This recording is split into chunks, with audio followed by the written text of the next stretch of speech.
अर्थात् पाइला 30औँमा छौँ। हामीले यो कार्यक्रम नियमित रूपमा विगत केही समयदेखि सञ्चालन गर्दै आइरहेका छौँ। यहाँहरूलाई जानकारी नै छ, हामीले यो कार्यक्रमको मुख्य गरेर 3वटा उद्देश्यहरू राखेका छौँ। पहिलो उद्देश्य भनेको नवसर्जकहरू जो भर्खरै काव्य क्षेत्रमा प्रवेश गर्नुभएको छ, ती नवसर्जकहरूलाई स्थापित सर्जकहरूका बहुमूल्य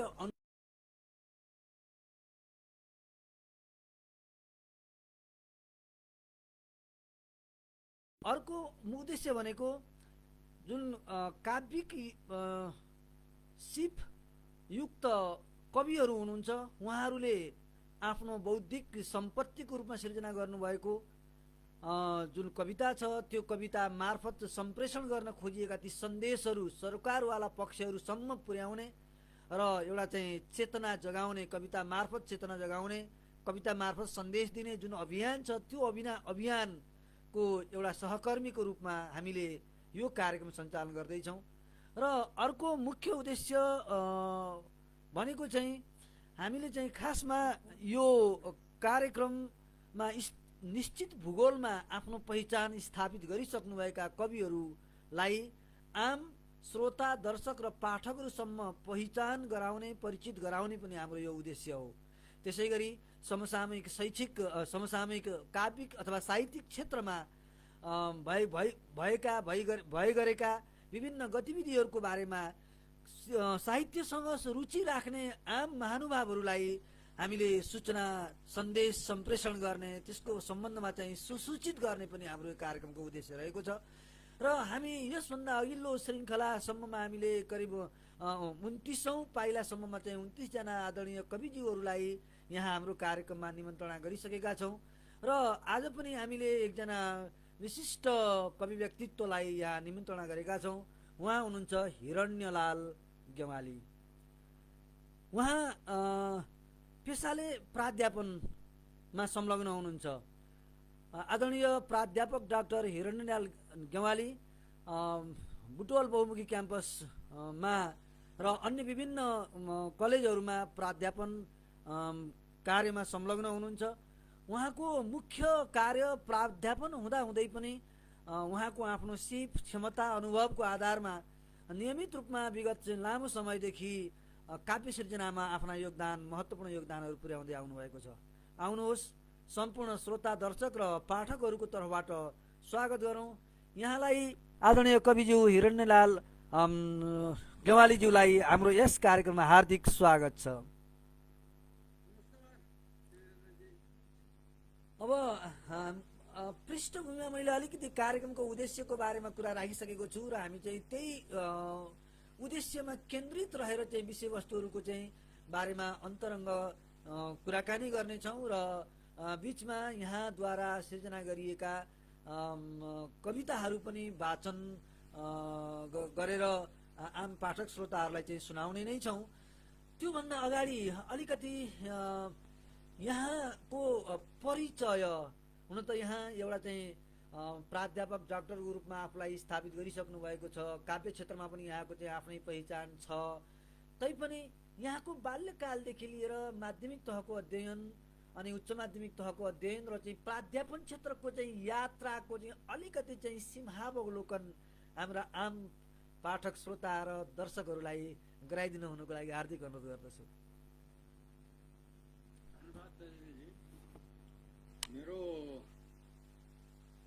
जन्म 2016 साल माघ 10 गते गुल्मी जिल्लाको रुरु क्षेत्र गाउँपालिका, अहिले तत्कालीन थानपति गाउँ पञ्चायत, अहिले रुरु क्षेत्र गाउँपालिका अन्तर्गत खोरगा भन्ने ठाउँमा भएको हो। र मैले प्रारम्भिक शिक्षा दलानी शिक्षा नै हो। गाउँघरमा दलानमा बालबालिकालाई, अझ बालकहरूलाई स्त्री शिक्षा, महिला शिक्षा त्यति उचाइ थिएन, जम्मा गरेर पढाउने, त्यसरी घर दलानी शिक्षा आर्जन गरेँ। त्यसपछि सुरुमा मैले त्यसपछि अलिकति संस्कृत शिक्षा, औपचारिक शिक्षाको लागि संस्कृत पढ्नुको लागि पाल्पाको देउले अर्चले भन्ने ठाउँमा त्यहाँ वेद वेदाङ्ग विद्यालय, संस्कृत विद्यालय खुलेको थियो। त्यहाँ गएँ र 8 कक्षासम्म त्यहाँ पढिसकेपछि मैले इन्डियामा तत्कालीन वाराणसी संस्कृत विश्वविद्यालय अन्तर्गत ऋषिकेशको चाहिँ जयराम भन्ने विद्यालयबाट पूर्व मध्यमा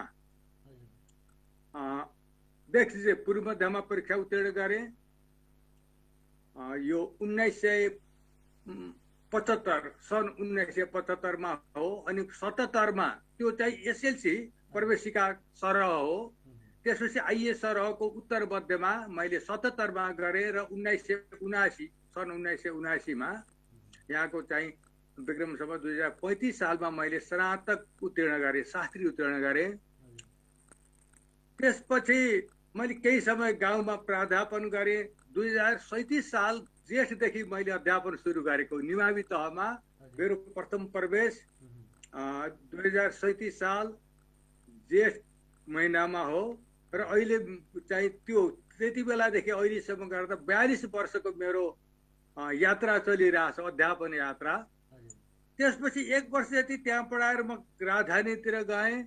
त्यहाँ चाहिँ विभिन्न विद्यालयमा पढाउँदै अनि चाहिँ स्नातकोत्तरमा एमएमा भर्ना भएर अध्ययनलाई पनि अगाडि बढाउँदै गएँ। र स्नातकोत्तर पुरा गरिसकेपछि 2045 सालमा स्नातकोत्तर पुरा गरेर म विश्वविद्यालयमा त्रिभुवन विश्वविद्यालयमा प्रवेश गरेँ। मैले 2 वर्ष राजविराज को चाहिँ महेन्द्र बिन्दुश्वरी बहुमुखी क्याम्पस, यो त्रिभुवन विश्वविद्यालयको आँगी क्याम्पस हो, त्यहाँ पढाएँ। र त्यसपछि त्यहाँ स्थायी भइसकेपछि 2047 सालमा बुटोल बहुमुखी क्याम्पसमा आएर 47 सालदेखि अहिलेसम्म बुटोल क्याम्पसमा आएको पनि अहिले 32औं वर्ष चल्दैछ। मैले यसरी निरन्तर अध्यापन कार्य गरिरहेको छु। विश्वविद्यालय सेवा, मेरो विश्वविद्यालय सेवा पनि 33 वर्ष चल्दैछ। र मैले स्कुलमा सुरु गरेको त अब कति 42 वर्ष भयो। 37 सालदेखि चाहिँ मैले अध्यापन सुरु गरेको हुँ। यो मेरो चाहिँ शैक्षिक र अलिकति जागिरे यात्रा भयो। अनि मैले चाहिँ थप काव्यिक यात्राको बारेमा त जिज्ञासा राख्ने नै छु। त्यो मुख्य हाम्रो छलफलको विषयवस्तु त्यही हुने नै छ। हजुर। अनि अब यहाँले शिक्षण तथा प्राध्यापन क्षेत्रमा निकै लामो करिब 40 वर्षको चाहिँ अनुभव प्राप्त गरिसक्नु भएको छ। अर्थात् एउटा स्थापित चाहिँ प्राध्यापन क्षेत्रमा एउटा स्थापित चाहिँ एउटा प्राध्यापकको रूपमा चाहिँ आफूलाई आफ्नो पहिचान कायम गरिसक्नु भएको छ। आवाज सुनिएको छ नि? कायम गरिसक्नु भएको छ। अब यहाँ प्राध्यापन क्षेत्रमा संलग्न भइरहँदाका अलिकति यो प्राध्यापन क्षेत्रकै सन्दर्भको कुरा गरेँ, शिक्षण पेसाकै सन्दर्भको कुरा गरेँ मैले। अहिले चाहिँ एउटा मात्रै जिज्ञासा राखेँ मैले, किनकि यहाँ एउटा विद्वत वर्ग भएको हुनाले र मेरो मनमा सधैँ सिर्जना भइरहने चाहिँ एउटा चाहिँ जिज्ञासा राखेँ। सबैसँग मैले यो जिज्ञासा राख्दा पनि राख्दैन थिएँ। जस्तै आम नेपालीहरूमा यो शिक्षण तथा प्राध्यापन जुन क्षेत्र छ नि, विशेष गरी प्राध्यापन क्षेत्र भन्दा नि शिक्षण क्षेत्र, शिक्षण पेसा छ नि, त्यो शिक्षण पेसालाई चाहिँ अहिलेका युवाहरूले चाहिँ यो पहिलो प्राथमिकतामा चाहिँ राख्न सकिरहेका छैनन्। सकेसम्म शिक्षण पेसाभन्दा अन्य पेसा नै चाहिँ रोज्न खोजेको त्यस्तो मनोवृत्ति आम युवाहरूमा देखिन्छ हाम्रो विश्लेषणमा। यो किन त्यसो भइरहेको छ र आम चाहिँ युवाहरूलाई शिक्षण प्राध्यापन क्षेत्रमा चाहिँ आकर्षण चाहिँ कसरी गर्न सकिएला, यो चाहिँ जति चाहिँ चाहे अनुसारको चाहिँ आकर्षण किन बढ्न नसकेको होला, त्यो मेरो मनमा सधैँ एउटा जिज्ञासा लागिरहन्छ कि। हाम्रो विषयवस्तु त अलिकति बाहिर कुरा गरेँ मैले।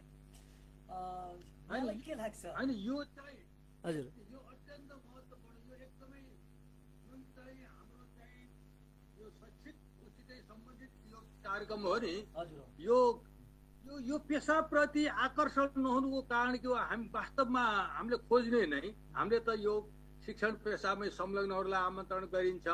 त्यसभित्रका विभिन्न समस्याहरू, प्रेरणादायी कुराहरू वास्तवमा यो किन हुन्छ भन्दा त वास्तवमा यो राज्यले उपेक्षा गरेर हो। एउटा शिक्षकलाई हेर्ने दृष्टिकोण, एउटा के छ भने जे कुरालाई पनि प्रतिष्ठा पावर अब हामीहरू शिक्षकहरूको त म जस्तै विश्वविद्यालयको चाहिँ प्राध्यापक भनेको एउटा अहिले मर्यादा क्रममा यद्यपि त सुविधा छैन 11औं क्रममा राखेको छ अब त्यो उसमा तर हामीहरूले त्यो पावर नेपाल सरकारको एउटा विशिष्ट श्रेणीको एउटा गृह मन्त्रालयको सचिव अहिले राजदूतलाई र हामीलाई एउटै मर्यादा क्रममा राखेको छ एउटा राजदूत र एउटा प्राध्यापकको हैसियत एउटा पद पावर पैसा यी सबैमा फेरि प्रतिष्ठा गाँसिएको रहेछ त्यो पैसा पनि चाहियो पावर पनि चाहियो होइन त्यो एउटा त्यससित गाँसिएको चाहिँ के छ भने अब त्यो प्रतिष्ठा पनि त्यसैसित अब त्यसले पढेर त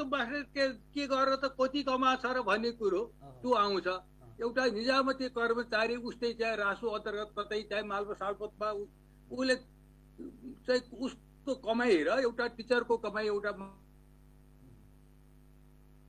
माध्यमिक होइन प्रावि निमावि मावि अब चाहिँ विश्वविद्यालय सेवामा रहेको पनि आखिर के नै हुन्छ र अब यहाँ कुनै पनि यहाँ कतिपय त्यस्ता संस्थाहरू छन् त्यहाँको चौथो तहको कर्मचारीको भन्दा विश्वविद्यालयको हाम्रो प्राध्यापकको चाहिँ एउटा पारिश्रमिक ऊ चाहिँ कम छ सुविधा गर्दा उनीहरूको धेरै बढी हुन्छ भनेपछि त्यो पैसासित गाँसिएको छ त्यो उसमा प्रतिष्ठा पनि पावर पद यो यस किसिमको हुन्छ त्यस कारणले आकर्षण चाहिँ अलिकति विकर्षण भइरहेको स्थिति चाहिँ त्यो हो अब कति भने जब विश्वविद्यालय चाहिँ सरकारी उसमै थियो तुरन्त विश्वविद्यालय स्थापना हुँदा कतिपय प्राध्यापकहरू त्यति बेला निजामतीमा पनि जान सक्नुहुन्थ्यो सचिवमा त्यति बेलाका प्राध्यापकहरू निजामतीतिर नगएर प्राध्यापन पेसालाई नै कतिपयले रोज्नु भएको थियो र पछि चाहिँ जस्तो अहिले सेवानिवृत्त भइसकेपछिको जीवन चाहिँ वास्तवमा शिक्षकहरूको एउटा स्वतन्त्र जीवन त्यति बेला पनि एउटा आनन्द अनुभूति हुन्छ पछि जब आफ्ना चाहिँ भनौँ न छात्र छात्राहरूले चाहिँ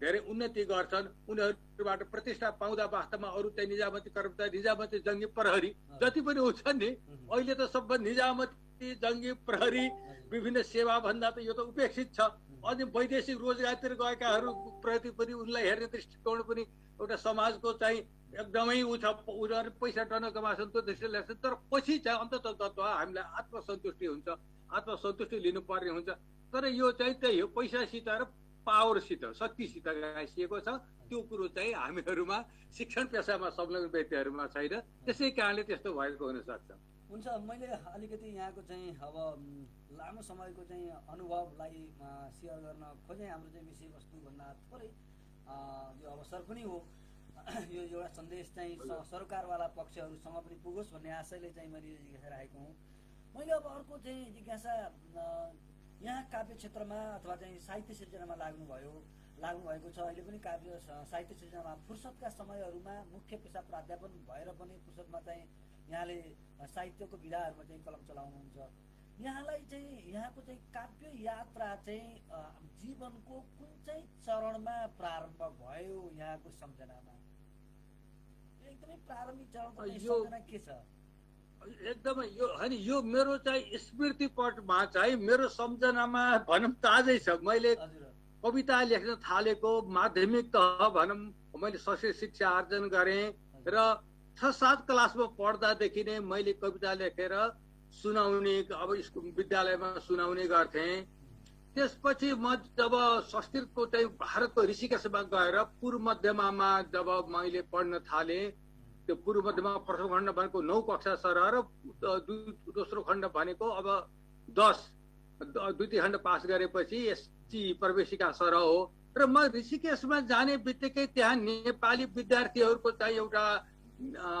संस्था थियो नेपाली छात्र सङ्घ भन्ने त्यसबाट चाहिँ नयाँ पुकार भन्ने पत्रिका निस्कन्थ्यो वार्षिक मेरो पहिलो पटक त्यहाँ ऋषिकेश जाने बित्तिकै नयाँ पुकारमा मेरो चाहिँ कविता प्रकाशित भयो र त्यहाँबाट ऋषिकेशबाट नजिक हरिद्वार भन्ने ठाउँबाट फेरि सगरमाथा भन्ने पत्रिका प्रकाशित हुन्थ्यो र सगरमाथा भन्ने पत्रिकामा पनि फेरि त्यही वर्ष 2031 सालमा मेरो चाहिँ अर्को चाहिँ कविता प्रकाशित भयो एकै वर्ष 2031 सालमा मेरो चाहिँ 2टा कविता सगरमाथा भन्ने पत्रिका जुन हरिद्वारको चाहिँ नेपाली छात्र सङ्घबाट निकाल्थ्यो त्यसमा र ऋषिकेशबाट निस्किने चाहिँ नयाँ पुकार ती 2टामा चाहिँ प्रकाशित भए र त्यो अब मैले यो प्रसङ्गमा मैले भन्नुपर्छ, मेरा चाहिँ हामी प्राध्यापकमा चाहिँ पदोन्नति हाम्रो सँगै भएको हो, प्राध्यापक डाक्टर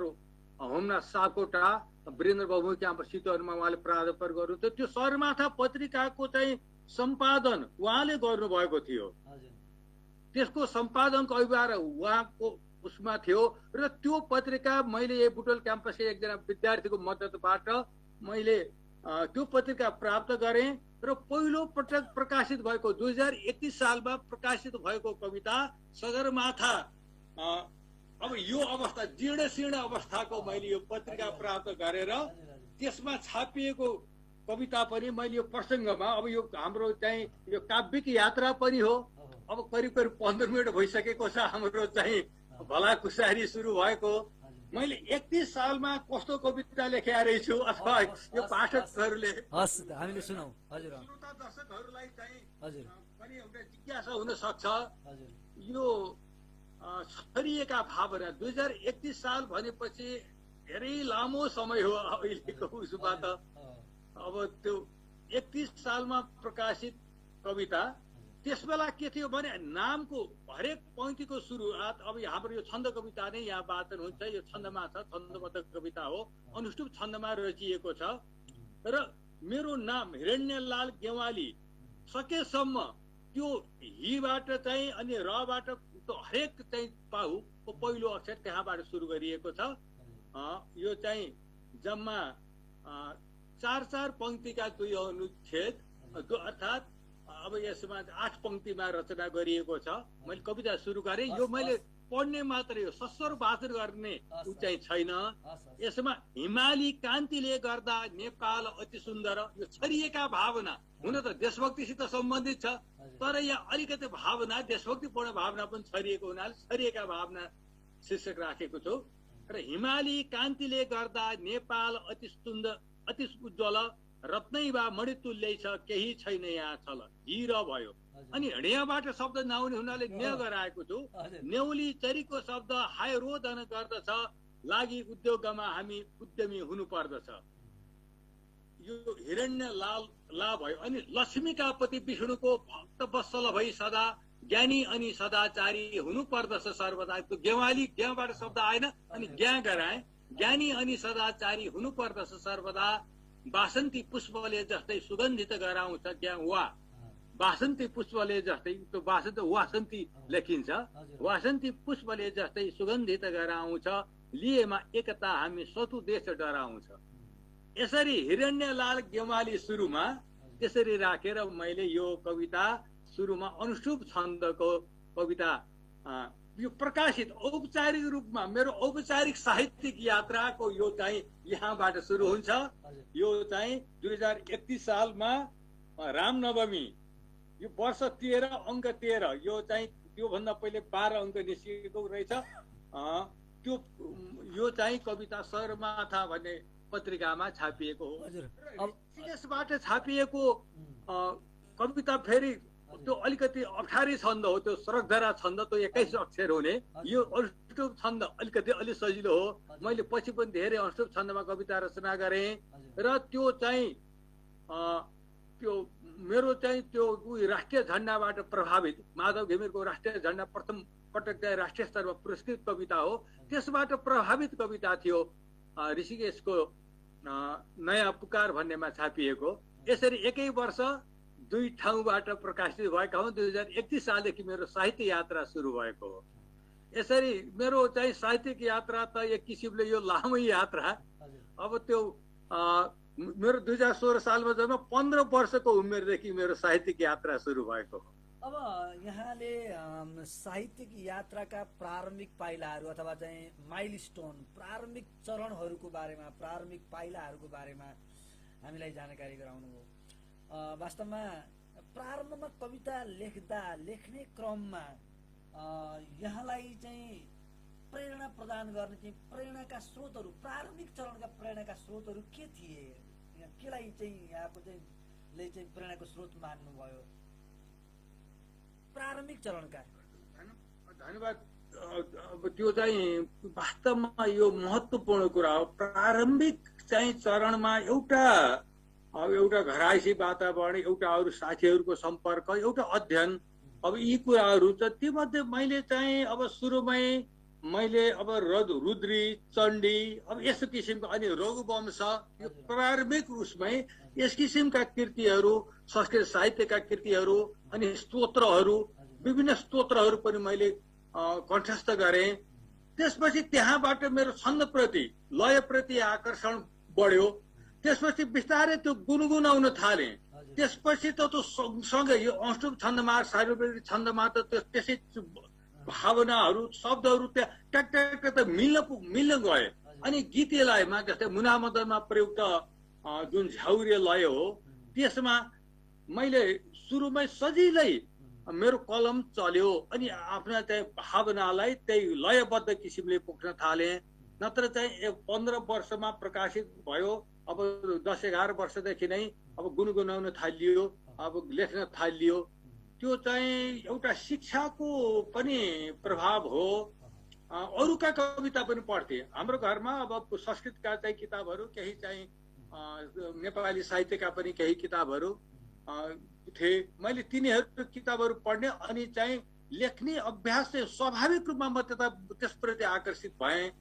त्यसपछि अब अध्ययन अगाडि बढ्दै जाँदा त संस्कृत साहित्यका किताबहरू पढ्न पर्ने, अनि त्यो विषय पनि संस्कृत अब साहित्य अब चाहिँ अध्येताहरूसित, पाठकहरूसित, आफ्ना सहपाठीहरूसित त्यसरी सम्पर्क हुँदै गयो।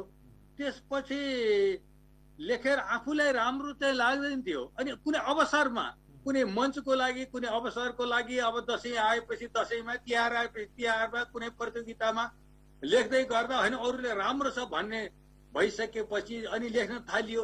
अनि तर चाहिँ कसी चाहिँ मैले इन्डियामा छँदा लेखेको कविता त्यति स्तरीय भएनन् होला। अब यो कविता चाहिँ एउटा छन्द मिलिया छ, तर त्यस किसिमको चाहिँ मिल्या छैन होला। काठमाडौँ गइसकेपछि मैले अब नेपाली कविताको अलिकति वातावरण बुझेँ। म 2038 सालमा, मैले 37 सालमा गाउँमा पढाएपछि 1 वर्षमै म त्यो जागिर छोडेर काठमाडौँ गएँ।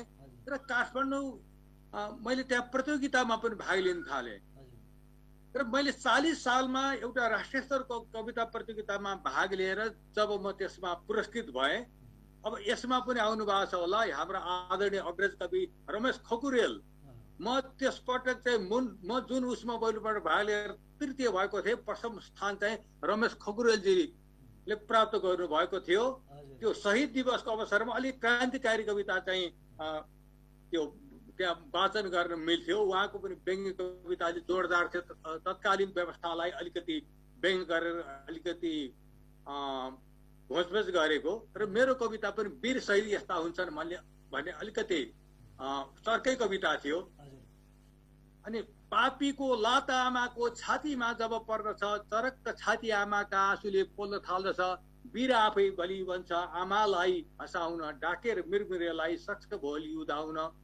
त्यो त्यहाँबाट सुरु गरेर उठाएर यहाँ एक मुट्ठी माटो म हेर्दछु, शहीदहरूको तातो रातो रगत भेट्दछु, मुसुक्क मुस्कुराएको उनकै मूर्ति देख्दछु, श्रद्धाञ्जली मुटुबाट झिकी अर्पण गर्दछु। यो अशुभ छन्दमा रचना गरेको यो कविता अब भनौँ न ठिकै भएछ, यो पुरस्कृत भयो। त्यसपछि विभिन्न प्रतियोगिताहरूमा चाहिँ पनि भाग लिने गरेँ। अनि रेडियो नेपालबाट त्यति बेला यस किसिमका सञ्चार भनौँ न, अब यो टेलिभिजन पत्रकारिता सुरु भएको 43-42 सालबाट 41 मा परीक्षण सुरु भयो, 42 सालबाट सुरु भयो। त्यस बेला त सञ्चार माध्यम भनेको त यो चाहिँ रेडियो, उसमा त रेडियो नेपाल मात्रै थियो।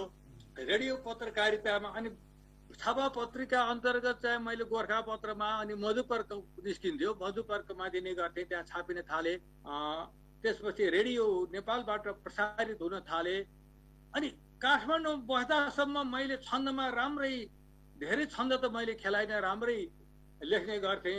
जब विश्वविद्यालयमा प्रवेश गरेँ, विश्वविद्यालयमा प्रवेश गरेपछि वास्तवमा यसले त्यति निरन्तरता नपाएको भन्न पर्छ। मेरो विच्छिन्न भयो।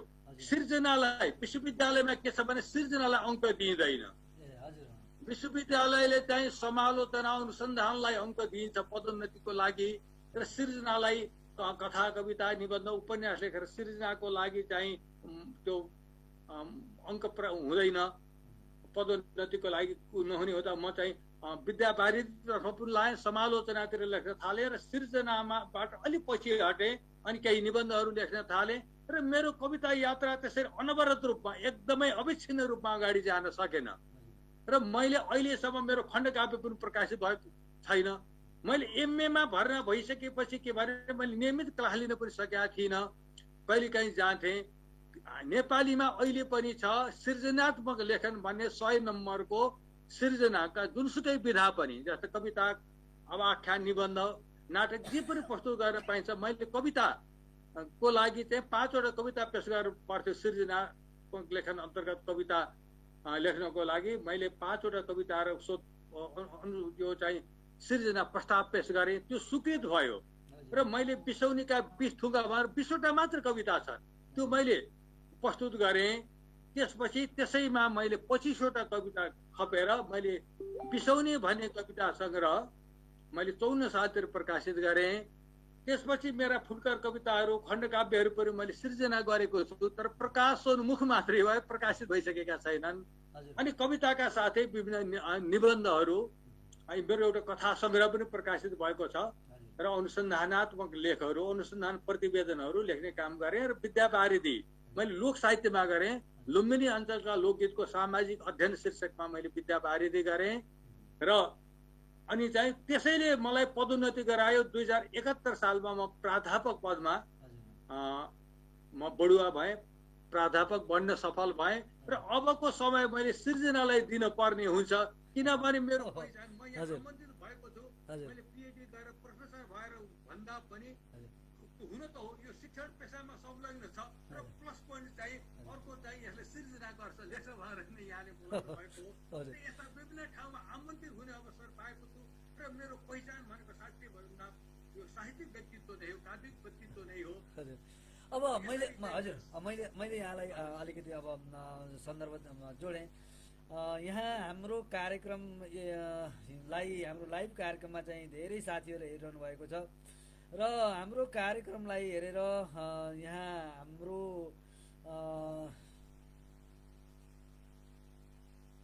कार्यक्रमलाई हेरेर चाहिँ यहाँ टिप्पणी गर्नुभएको छ। आदरणीय वरिष्ठ कवि साहित्यकार कविराज पौडेलज्यूले छन्दवादी समाज नेपालका प्रमुख सल्लाहकार वरिष्ठ साहित्यकार प्राध्यापक डाक्टर हिरण्यलाल ग्यावालीज्यूलाई सन्ध्याकालीन अभिवादन, शुभकामना भन्नुभएको छ। अनि त्यसै गरी यहाँ चाहिँ सुलभ अधिकारी भाइले ओहो कति राम्रो कुरा लेखिरहनु भएको छ। रोहिणी नेउपानेले चाहिँ स्रष्टा र प्रस्ताव दुवैप्रति मान्यवरहरूलाई हार्दिक नमन भनेर चाहिँ टिप्पणी गर्नुभएको छ। लक्ष्मण गेवालीले सुन्दर कुरा, नमस्कार दुवैजनालाई भनेर चाहिँ हामीलाई चाहिँ प्रोत्साहन प्रदान गर्नुभएको छ। धेरै साथीहरू हेरिरहनु भएको छ र केही कविवरहरूले चाहिँ हामीलाई, हाम्रो कार्यक्रमलाई चाहिँ टिप्पणी गरेर प्रोत्साहन प्रदान गर्नुभएको छ। सबै दर्शक श्रोता र चाहिँ टिप्पणीकर्ताहरूप्रति हार्दिक नमन टक्र्याउँछु मैले। अब अर्को एउटा जिज्ञासा पनि राख्न मन लाग्यो।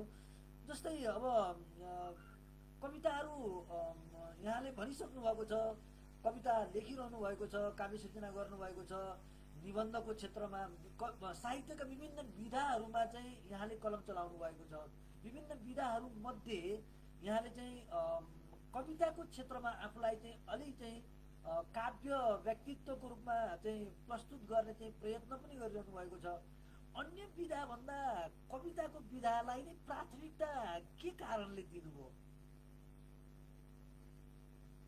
साहित्यको चाहिँ अब के छ भने, हुन त अहिले के छ, अरू चाहिँ यो आख्यान अलिकति आख्यानको बिक्रीको दृष्टिले आख्यान अगाडि छ, तर कविता त के छ, विश्व साहित्यमै कविताबाटै अब संस्कृतकै पनि अब यो ऋग्वेददेखि सुरु गरेर त्यो कवितात्मकै हो। त्यो अब वाल्मीकि रामायण, त्यो मानिषाद प्रतिष्ठा त मगम शाश्वती समा यत्कुन चाहिँ सुनादिएका मवदी काम मोहितम, त्यो एउटा त्यो कविता काव्य त्यहाँबाटै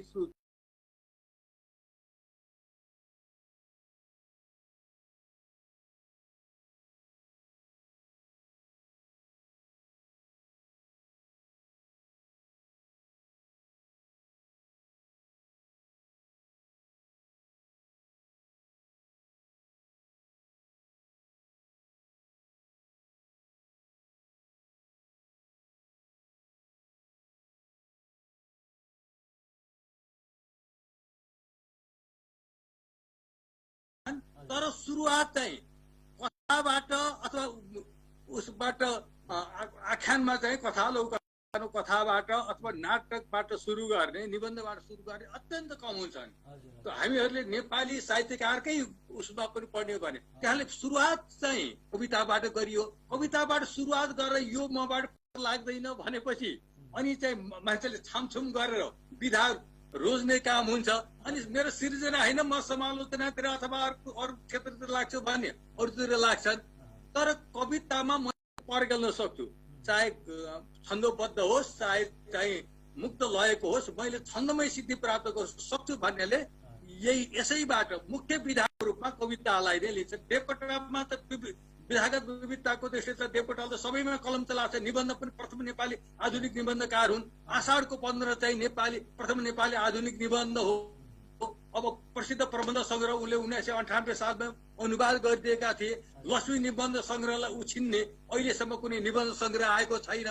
तर उनको मुख्य व्यक्तित्व त कविता नै हो नि देवकोटाको। जति पनि लेखनाथले धेरै उसमा चलाए पनि लेखनाथको मुख्य विधा पनि कविता नै हो। माधव घिमिरको होइन राम्रा निबन्ध धेरै उसमा चाहिँ नाटक लेख्नु मुख्य विधा, नाटक लेख्नु नाटकभित्र नै कविता छ। अब सम पनि मूलत कवि हुन्। उनका नाट्य सम्राट भए पनि त्यो नाटकभित्र पनि कविता छ। कविता होइन, कवितात्मक नाटक होइन। उनले चाहिँ त्यसरी पद्य नाटक पनि, पद्य नाटक उत्कृष्ट छन्। छन्दमा पर्गल्न सक्ने हो भने त्यसलाई त कवितामा त नाटक पनि लेख्न सकिने रहेछ। कविताका चाहिँ विभिन्न लघुतम रूपदेखि लिएर अहिले त हाइकु साइकु भनेछ, मुक्तकदेखि लिएर फुटकर कविता, खण्ड काव्य, महाकाव्य एउटा सिद्धि प्राप्त गर्दै गइसकेपछि महाकाव्यसम्म पुग्न सकेपछि यो त व्यापक क्षेत्र छ।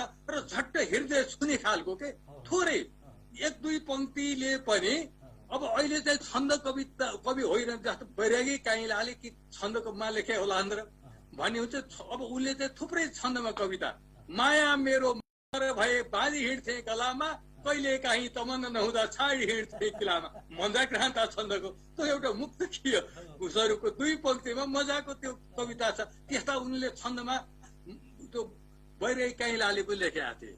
अब गोपाल प्रसाद रिमाल नेपाली साहित्यमा गद्य कविताका प्रवर्तक भने गोपाल प्रसाद रिमालको रातो र चन्द्र सूर्य जङ्गी निशाना हाम्रो, रिमाललाई चिनाउने आमाको सपना भन्ने कविता सङ्ग्रह छ। तर फुटकर कवितामा गीतिमा सबभन्दा बढी श्रोताले सुनेको त्यो रातो र चन्द्र सूर्य जङ्गी निशाना हाम्रो, जिउँदो रगत सरियो बल्दो यो साना हाम्रो, त्यो कति उत्कृष्ट त्यो गीत हो, त्यो कविता हो, गीती कविता हो। त्यो कति महत्त्वपूर्ण छ। देशप्रेम भावनाले ओतप्रोत भएको एउटा उत्कृष्ट छ नि।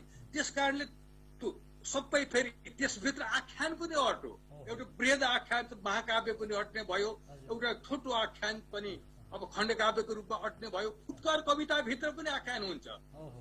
देवकोटाको यात्री कवितामा कुन मन्दिरमा जान्छौ यात्री, कुन मन्दिरमा जाने हो, कुन सामग्री पूजा गर्ने, साथ कसरी लाने हो, बाटो सुरु गरेर फर्क फर्काइ जाऊ समाऊ, मानिसहरूको पाऊ मलम लगाऊ, आर्तहरूको सहराइरहेको गाऊ, मानिस ईश्वरको त्यो दिव्य मुहार हसाऊ।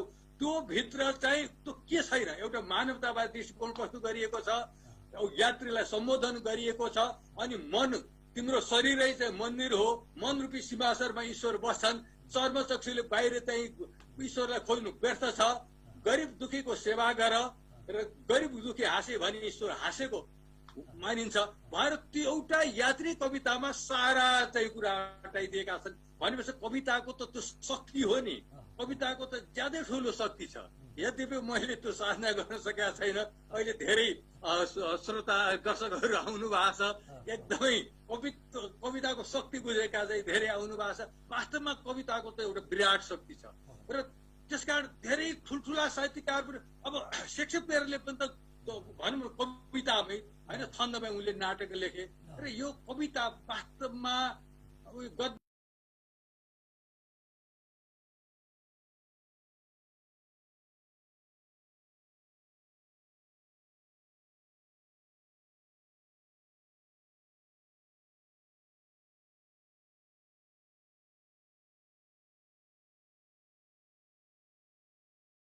पढ्दा देवकोटाका निबन्ध पढ्दा चाहिँ कविता पढे जस्तो लाग्छ।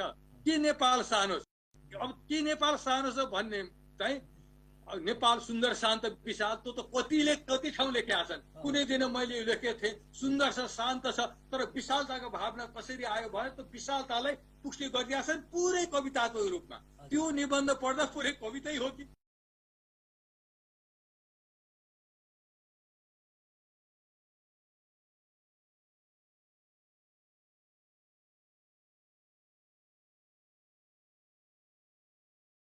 हुन्छ त्यसकारण के हुन्छ भने कवितामा ज्यादै ठुलो शक्ति छ।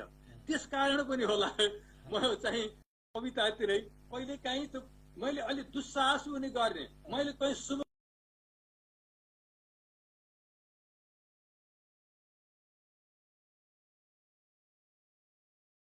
कृति समीक्षा चाहिँ त्यो गद्यमा जति खुलेर गर्न सकिन्छ अलि पथमा अलि बाँधिनु पर्ने हुन्छ।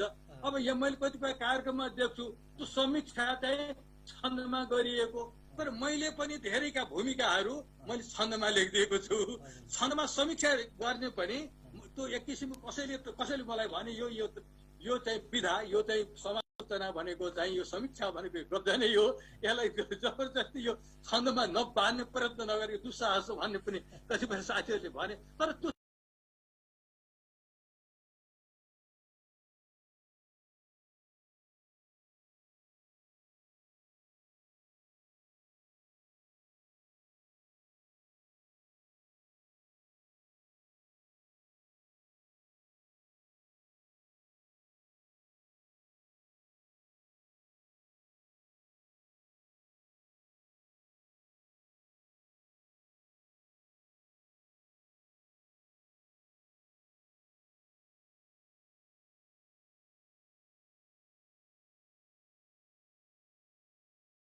आग्रह गर्नु। अनि मैले आज एकछिन खोजेर पनि हेरेँ धेरै राम्रा कार्यहरू रहेछन्। एक दिन चाहिँ तपाईँले आग्रह गर्नु थियो म त्यस दिन उपस्थित हुन सकिनँ। अब त्यसमा अलिक व्यापक हुन्छ।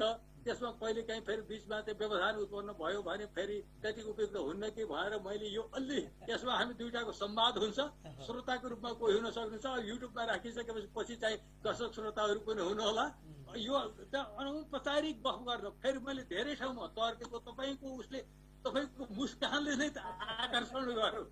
म नआइ सकिनँ, आज आएँ। अब केही कुरा चाहिँ अब मेरो अलिकति शैक्षिक यात्राको कुरा गरेँ, अलिकति मेरो जीवन यात्राकै कुरा गरेँ, अलिकति मेरो चाहिँ काव्यिक यात्रा मेरो यो भ्यागुत गतिमा एकदम पोछुवा गतिमा गएको छ। अहिले त द्रुत रूपमा चाहिँ अहिले धेरै प्रतिभाहरू एकदम अगाडि बढिराख्नु भएको छ। म चाहिँ यसरी लेख्नुपर्छ उदाहरण सकेको छैन। देवकोटाले अहिले चाहिँ के छ भने मैले यही प्रसङ्गमा एक आलाप जस्तो भइरहेको छ, बोलिरहेको छु। ठिक छ ठिक छ। देवकोटा जयन्ती अब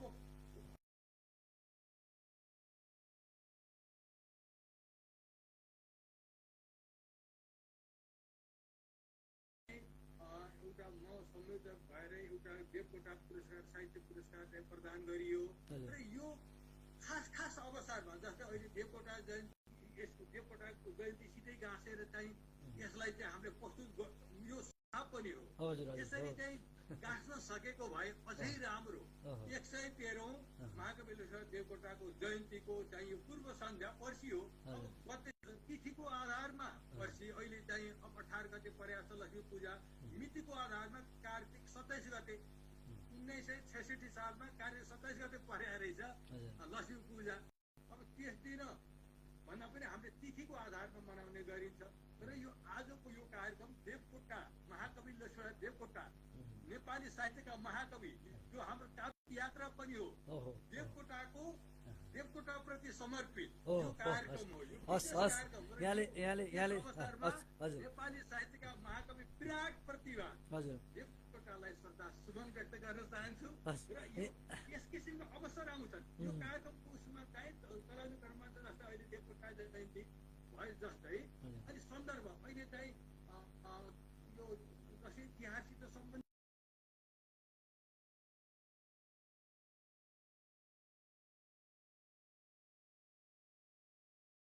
शीर्षकहरू 8-10 संग्रह जम्मा गरौँ।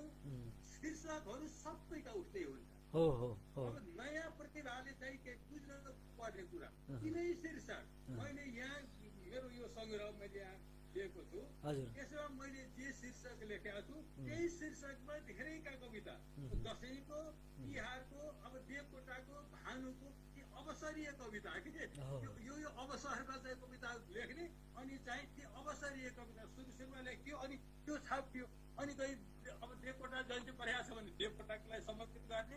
2054 सालमा प्रकाशित यो मेरो बिसौनीमा महाकवि देवकोटा प्रति भन्ने हस् हस् त्यही कविता सुनौ ल ल कविता पनि हजुर सन्दर्भ हजुर हजुर हजुर ल त्यही कविता सुनौ हजुर। यो मेरो यसले चाहिँ के गरे त यो मेरो यो यसले धोका दिन्छै जस्तो छ। ठिक छ अहिले के आइरहेछ यो अहिले यहाँबाट चाहिँ त्यस्तो चाहिँ केही समस्या देखिएको छैन हजुर। ठिक छ अनि यो देवकोटा जयन्ती फेरि के छ भने हाम्रो यो काव्यिक यात्रा यो शिक्षासित सम्बन्धित हो नि। हजुर नेपाली शिक्षा जगतमा शिक्षा मन्त्री पनि भएका लक्ष्मीप्रसाद देवकोटाको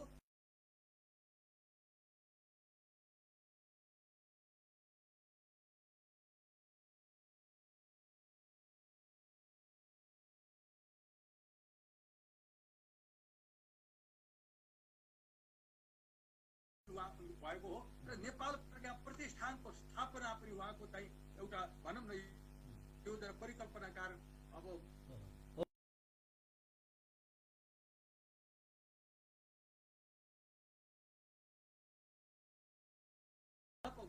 डिग्री स्नातकोत्तर पुरा नगरिकन स्नातक पढे पाएर प्राध्यापक पहिलो व्यक्ति अनि उहाँ नै हो। अहिले चाहिँ प्राध्यापक अहिले नेपाल प्रज्ञा प्रतिष्ठानमा प्राज्ञ हुनुहुन्छ, उहाँ प्राध्यापक अब चाहिँ अरू त्यस्तो किसिमको चाहिँ हुनुहुन्छ। तर पहिलो पटक चाहिँ प्राध्यापक चाहिँ स्नातक गरेको चाहिँ व्यक्ति कृष्ण कलेजमा उहाँ प्राध्यापक गर्नुभयो। प्राध्यापक भएर देवकोटा नै हो र महाकवि लक्ष्मीप्रसाद देवकोटालाई हुन्छ। अब यहाँले एकदमै चाहिँ सन्दर्भ चाहिँ जोड्नुभयो। मैले प्रारम्भमै यो विषय चाहिँ राख्नुपर्ने थियो। अब आजको यो कार्यक्रम चाहिँ आगामी दिनमा यो सन्दर्भसित यो हाम्रो यो त सधैँ छ। अनि यसमा देवकोटाको अलिकति शैक्षिक अलिकति साहित्यिक व्यक्तित्व एउटा 6टा चाहिँ महाकाव्य प्रकाशित भएका छन्। 2 दर्जन जति चाहिँ खण्ड काव्य, 650वटा फुटकर कविता सङ्ग्रहहरू थुप्रै छन्। अनि चाहिँ नाटक छ, निबन्धको त अब प्रवर्तक आज नेपाली निबन्धका प्रवर्तक आषाढको 15 1993 सालको र यो स्वच्छन्द धाराका प्रवर्तक पूर्णिमाको जलधिबाट नै स्वच्छन्द धाराको सुरुवात भएको हो। र 10 वर्षको उमेरमा देवकोटाले लेखेको कविता घनघोर दुःख सागर संसार जान भाइ नगर एक घमण्ड कहिले मर्नु छ हामीलाई। हेर्नुहोस् त 2 पंक्तिभित्र त्यो चेतना कस्तो चाहिँ चेतना त्यो बेला पलाएको र रहेछ संसार निशास्तमान आएन जिउँदै रहँदा निगान आखिर श्री कृष्ण रहेछ एक होइन भक्ति भयो ध्यान के अरे ज्ञान नहो विवेक भएर अन्त्यमा चाहिँ आखिर कविता त्यो समय यो औपचारिक रूपमा 1991 देखि 2016 भनेपछि जम्मा 26 वर्ष 26 गुणा बढी हुन झन्डै मेरो चाहिँ 50 वर्ष हुन थालेछ प्रकाशन सुरु भएको। म शून्यमै छु साहित्यिक यात्राले दृष्टिले। देवकोटाको जम्मा 2.5 दशकमा चाहिँ त्यो विराट प्रतिभा त्यहाँ पुगेर त्यति योगदान दिएर उहाँ चाहिँ अब दिवंगत हुनु भएको हो। अब त्यो चाहिँ यहाँले चाहिँ देवकोटा प्रति समर्पित जुन निकै अगाडिदेखि करिब 20 वर्ष अगाडि चाहिँ सृजना गर्नुभएको कविता सुनौ एउटा। भाइ 20 भन्दा धेरै यो त मेरो यो सृजनात्मक लेखनमा त मैले यो 20वटामा समावेश गरिन, तर यो लेखेको त करिब 35 वर्ष अगाडिको कविता हो। त्यही दृष्टिले हेर्नु पर्यो। यो प्रारम्भिक यसमा धेरै वर्णनात्मकता होला, छन्द अनुसूप नै हो। महाकवि देवकोटा प्रति रङ्गी चङ्गी थिइन् धरती ऋतुराज थियो शरद उल्लासमय देखिन्थ्यो यत्र तत्र सबै जगत। रङ्गी चङ्गी थिइन् धरती ऋतुराज थियो शरद उल्लासमय देखिन्थ्यो यत्र तत्र सबै जगत। हाम्रो आकाशमा केही उजेलो छिप्पिँदै थियो, यो साहित्यिक उजेलो हो। शरदचन्द्र सरी तिम्रो प्रादुर्भाव यहाँ भयो, उपस्थिति त्यहाँ हुन्थ्यो, वाग्देवीको निरन्तर नाच गान सधैँ गर्थे, यक्ष गन्धर्व किन्नर गरिबीले जहाँ कहिल्यै बोल्न सक्दैनथ्यो दियो, शारदा पुत्रको नाउँ लक्ष्मी प्रसाद राखियो। हाम्रो आकाशका ज्योति तिमी हाम्रा महाकवि, अन्धकार पी आफै जगमगाइदेऊ छवि, आफ्नो सर्वस्व त्यागे थियौ सृजनामा रमी रमी, उपचार नपाएर तर जानु पर्यो तिमी। हाम्रो आकाशका छोएर मुटु मान्छेको ढुङ्गालाई पगाल्दथ्यौ, गरेर सृजना नौलो सृष्टिलाई सम्हाल्दथ्यौ, उज्यालो दिनका लागि अँध्यारो जति निल्दथ्यौ, जहाँ जान्थ्यौ र जे देख्थ्यौ शब्द चित्र बनाउँथ्यौ। सृजना दीप बालेथ्यौ अँधेरी रातमा पनि, जम्मै पोहोर फ्याँकेथ्यौ, गृहिणी झै तिमी बनी हिँड्थ्यौ सौन्दर्यको प्याला, कल्पनामा पी पी खोल्थ्यौ अन्यायको ताला, लेखनी हातमा लिई चुरोटा हातमा च्यापी, कल्पनामा रमाउने साहित्य सृजनामा नै परमानन्द भए पनि निर्धा गरिबती हुन्थे तिम्रा नजरमा धनी। उनको चाहिँ 91 सालमै प्रकाशित कविता। गरीब भन्छौ सुखको मजै धनी, मिल्दैन संसार भरि कतै पनि, विलासको लालस दास छैन म, मिठो छ मेरो रसिलो परिश्रम, त्यसलाई लक्षित गरेर लेखेको।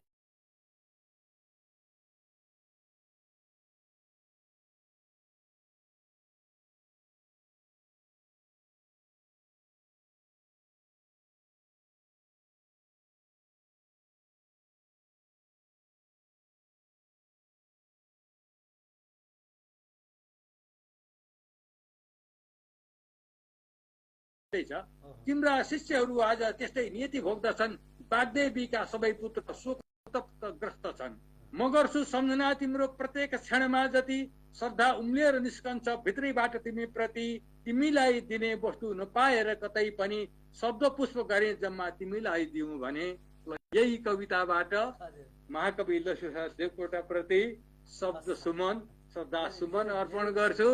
यो चाहिँ देवकोटा। हजुर, आज हामीले चाहिँ खास यहाँसँगको अन्तरङ्ग कुराकानीमा यो कार्यक्रम देवकोटा जयन्तीसँग समर्पित भएको कारणले गर्दाखेरि अलिकति समीक्षात्मक विषय यहाँले चाहिँ उठान गरिदिनु भयो र देवकोटाको कवित्व र कृतित्वको बारेमा चाहिँ जुन महत्त्वपूर्ण चाहिँ जानकारी नवसर्जकहरूलाई चाहिँ प्रदान गर्नुभयो, यसले पक्कै पनि नवसिर्जनामा लाग्नुभएका चाहिँ कविजीहरूलाई एउटा प्रेरणा प्रदान हुने नै छ, प्रेरणा प्राप्त हुने नै छ। यहाँ हामीसँग चाहिँ अहिले खतिवडा हरिशरण खतिवडा, हरिप्रसाद रिमाल, बिन्दु दाहाल मुखदर्शक, दिलबहादुर महरा कविज्यूहरूले हामीलाई सुनिरहनु भएको छ र हामीलाई चाहिँ सद्भावपूर्ण चाहिँ टिप्पणीबाट प्रोत्साहन प्रदान गर्नुभएको छ। म सबै कविज्यूहरूप्रति कार्यक्रमबाट हामी दुवैको तर्फबाट हार्दिक आभार, हार्दिक नमन व्यक्त गर्दछु। र अब अर्को चाहिँ एउटा जिज्ञासा राख्नु मन लाग्यो, यहाँ संस्कृत पृष्ठभूमिबाट आउनुभएको कवि, अहिले चाहिँ यो सृजना र अध्ययनको भाषाको बिचमा के सम्बन्ध छ? किनकि अहिले चाहिँ यो हामीले अहिले चाहिँ जति पनि कविहरूले काव्य सृजना गर्नुभएको छ, नेपाली संस्कृत भाषाको अध्ययन नगर्नुभएका विज्ञानदेखि लिएर चाहिँ विज्ञानका चाहिँ शिक्षकहरू, अङ्ग्रेजीका शिक्षकहरू, प्राध्यापकहरूले कविताको सृजना गरिरहनु भएको छ। यो भाषा नेपाली संस्कृतको पृष्ठभूमि भाषाबाट आउनुभएका कविज्यू र नेपाली संस्कृत भन्दा पनि अन्य चाहिँ भाषाहरू, विज्ञान, अङ्ग्रेजी को पृष्ठभूमिबाट आउनुभएका कविज्यूहरूको चाहिँ सृजनामा केही त्यस्तो भाषागत भिन्नता केही पाइन्छ कि उस्तै देखिन्छन्? होइन, अपूर्णता बोध हुने रहेछ। यो अत्यन्त महत्त्वपूर्ण कुरो। जस्तै पूर्णता, अब संस्कृत पनि भाषामा अहिले त अनुवाद त पढ्न सकिएला, तर मूल किताब चाहिँ जुन हो नि आफैले पढ्दा जस्तो, आफैले त्यो मूल किताब मूल भाषामै त्यो चाहिँ लेखिएको पढ्दा जस्तो आनन्द आउन्न। कुनै अङ्ग्रेजीको अनुदित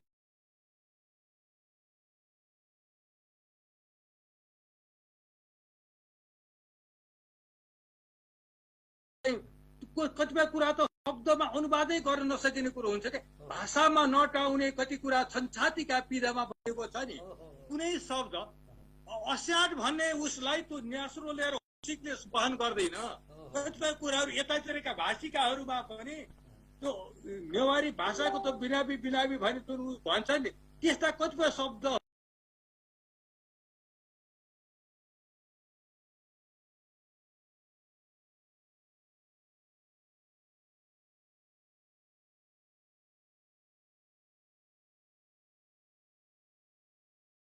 पूर्णता बोध भएर पछि चाहिँ संस्कृत शिक्षा आर्जन गर्न धेरै लाग्नु भयो र धेरैले चाहिँ त्यस किसिमको चाहिँ अध्ययन गरिरहनु भएको छ र गरेर अनि संस्कृत वाङ्मयका संस्कृतमै मूल किताब चाहिँ अनुवाद होइन मूल किताबै उहाँले अध्ययन गर्नपट्टि कतिपय लाग्नु भएको छ अनि इङ्ग्लिसमा चाहिँ जस्तै मैले आफूले जहिले पनि अपूर्णता बोध मैले गरिरहेको छु त्यो ठानिरहेको छु त्यो इङ्ग्लिस भएर इङ्ग्लिसमा चाहिँ संस्कृतका जतिसुकै प्रकाण्ड पूर्वीय साहित्यका प्रकाण्ड विद्वान डाक्टर बहादुर त्रिपाठीले पनि उहाँले पुरा गर्नु भएन एमए सम्मको चाहिँ उहाँले चाहिँ जाँच दिनुभएको उहाँको मोह थियो उहाँको इङ्ग्लिस राम्रो छ अहिले चाहिँ सम्यक सम्बुद्ध महाकाव्य लेख्नुभयो मेरो चाहिँ आदरणीय गुरु मेरो सृजनात्मक लेखनका शोध निर्देशक हुनुहुन्छ प्राध्यापक घनश्याम कणेल उहाँ चाहिँ पहिले इङ्ग्लिस एमए हो अनि शास्त्री हो संस्कृत शास्त्री पहिल्यै त्यसपछि सँगसँगै इङ्ग्लिसमा पढ्नु इङ्ग्लिसमा एमए गर्नु त्यसपछि नेपालीमा एमए गर्नु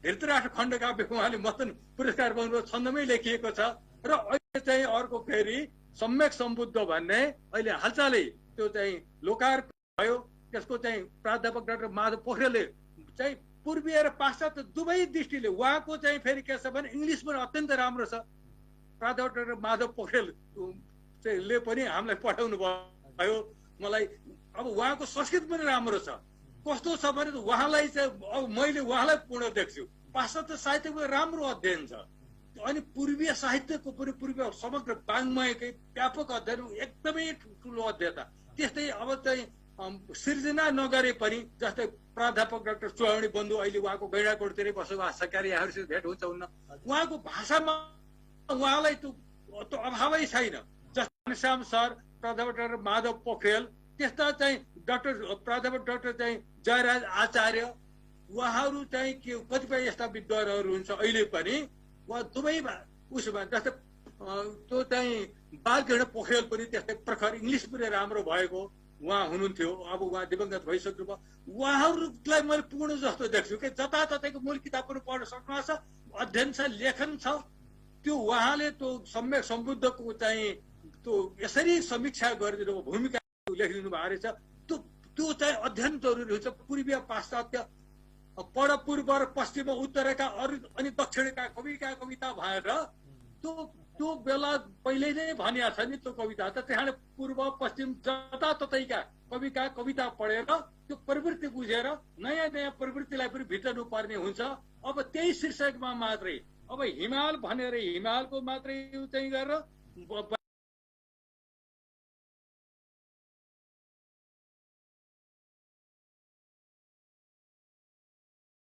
होइन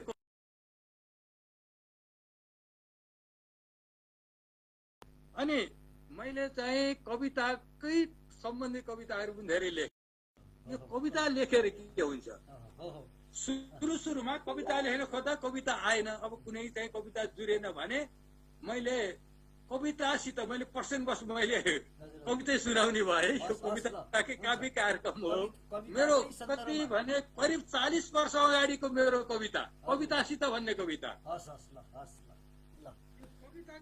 आराधना गरे अब सुन्नेले अब विभिन्न अर्थमा विभिन्न रूपमा हेर्छन् त बल्ल मैले यसलाई जता अर्थ लाए पनि हुने रहेछ कविता लेख्न खोजे कविता आएन अनि कवितासित भएर कविता लेखे कविता लाज मानेर मसँग किन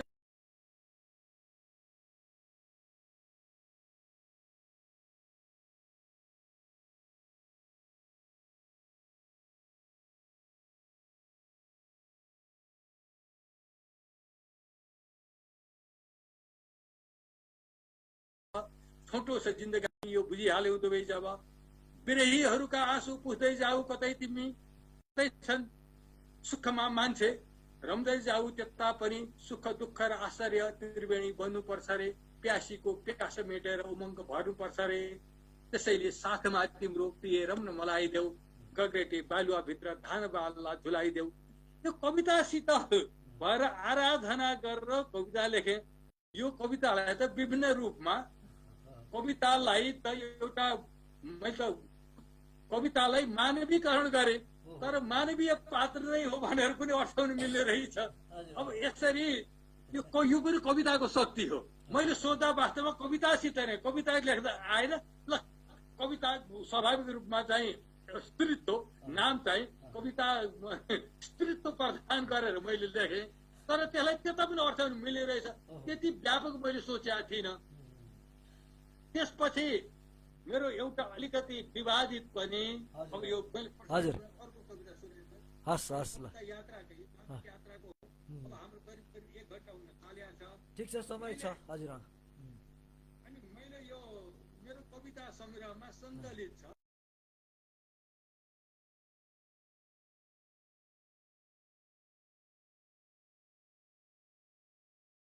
यो कविता लेख्दिन भने कविताबाटै मैले आफ्नो पहिचान मेरो परिचय दिइरहेको छु। मेरो चिनारी भनौँ न कविता हो। अनि कहिलेकाहीँ यस्ता कविता पनि आउँछन् त्यो भाव कविता लेखेर के भयो भन्ने किसिमको काट्दैन यसैले छाको पिउ त जल होइन यो भातका साथमा खाने चटनी पनि होइन यो लेखौँ कि कविता आज जुटाउँ भातका सिता कविता बनाउँ कसरी लेखनीलाई च्यातौँ कि कविता सबै अलिकति अलिक विद्रोह छ। यो साहित्य विरोधी कविता विरोधी कविता जस्तो छ। भाँचौँ कि लेखनीलाई च्यातौँ कि कविता सबै जलाउँ कि मागामा या उडाउँ हुरीसँगै मेटिन्न कविता र भोक तिर्खा र तलतल यस्तो कुलतमा लाग्ने गरौँ म कसरी भुल।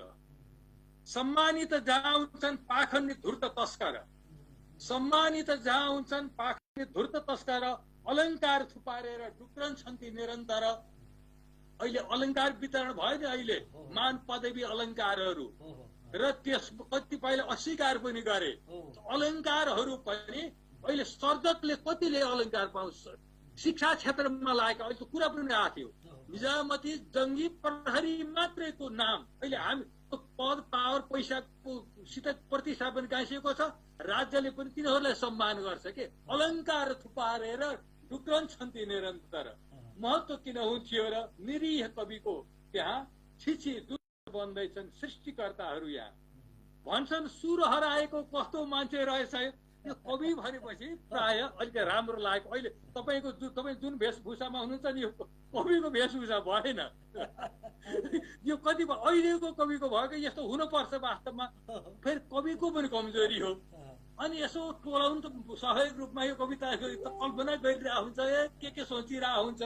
भन्छन् सुर हराएको कस्तो मान्छे सुर यो साङ्गीतिक सुर होइन सुरताल भएको नभएर सुर भन्छन् सुर हराएको कस्तो मान्छे रहेछ यो स्वरै आना गुमे जस्तो बेहोसी भइसकेछ यो अर्काको वेदना बुझ्ने कसलाई पो छ फुर्सद पैसाको दुनियाँमा त पैसै छोप्रो हतार छ।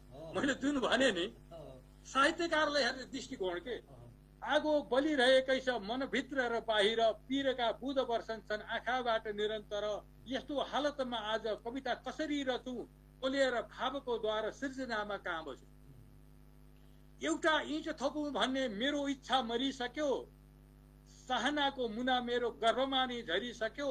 साहित्य बसेर म त भागिसकेँ अब छिन्न भिन्न गरी फ्याँके लेखनी पुस्तिका सब। यो अन्तिममा मैले यो चाहिँ विद्रोह नै हो कविता विरोधी कविता हो तर यो व्यङ्ग्य हो। वास्तवमा मैले कवितालाई अब कविताको आराधना पनि गरेँ कविताबाट वितृष्णा पैदा भयो जस्तो पनि छ तर यो चाहिँ साँच्चै भइदियो भने यथार्थ अवस्था त यही त छ नि।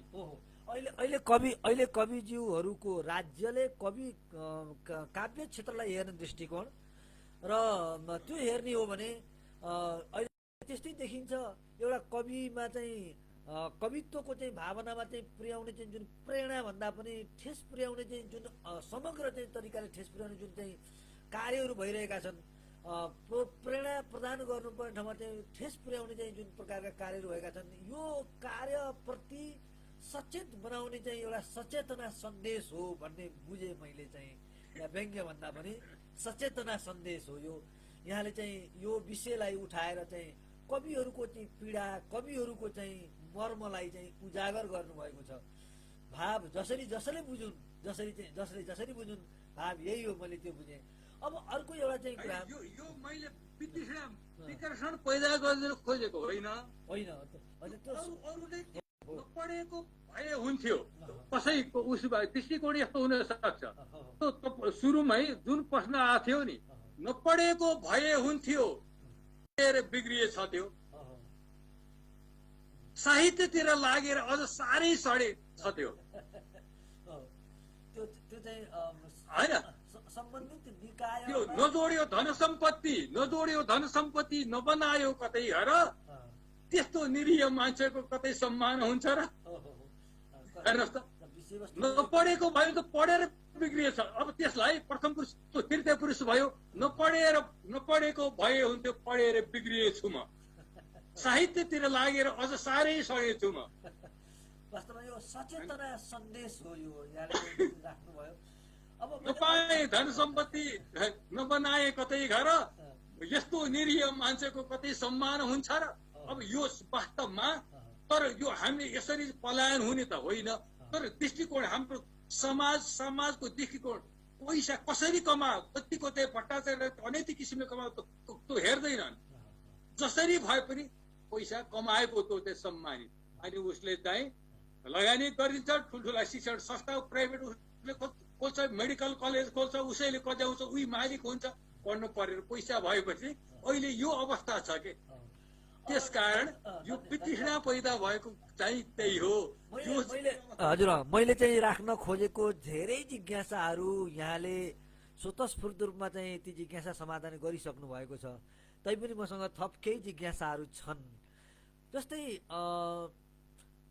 हाम्रो अघिल्लो पुस्ताका, यहाँले नाम पनि लिनुभयो, लक्ष्मीप्रसाद देवकोटा, लेखनाथ पौडेल, मोतीराम भट्ट, त्यो बेलाका चाहिँ जुन कविहरूले सृजना गर्नुभएका कविहरूको चाहिँ कविताहरूको चाहिँ विषयवस्तु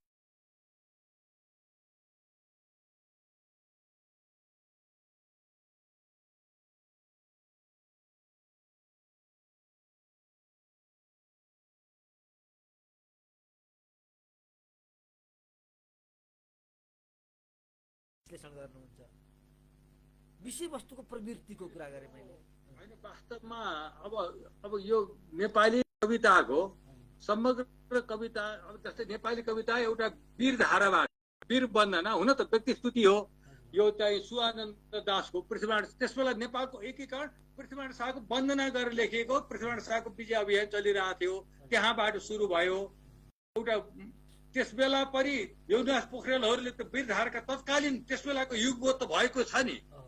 त्यसपछि अब प्राथमिक कालमै अब भानुभक्तले पनि व्यङ्ग्य गरेका छन्। लामखुट्टे उपिया उडुसीसँगै छन्, हिँकी लहरमा बसी, लामखुट्टेहरू गाउँछन् उपिया नाचन मयर सुबसी, भोलि भोलि हुँदैमा सबघर बितिको बक्सिस आज झोली, अनि श्रृङ्गारिकता अलिकति हुन्छ। यति दिनपछि आज बल्ल बालाजु देखा, पृथ्वी तल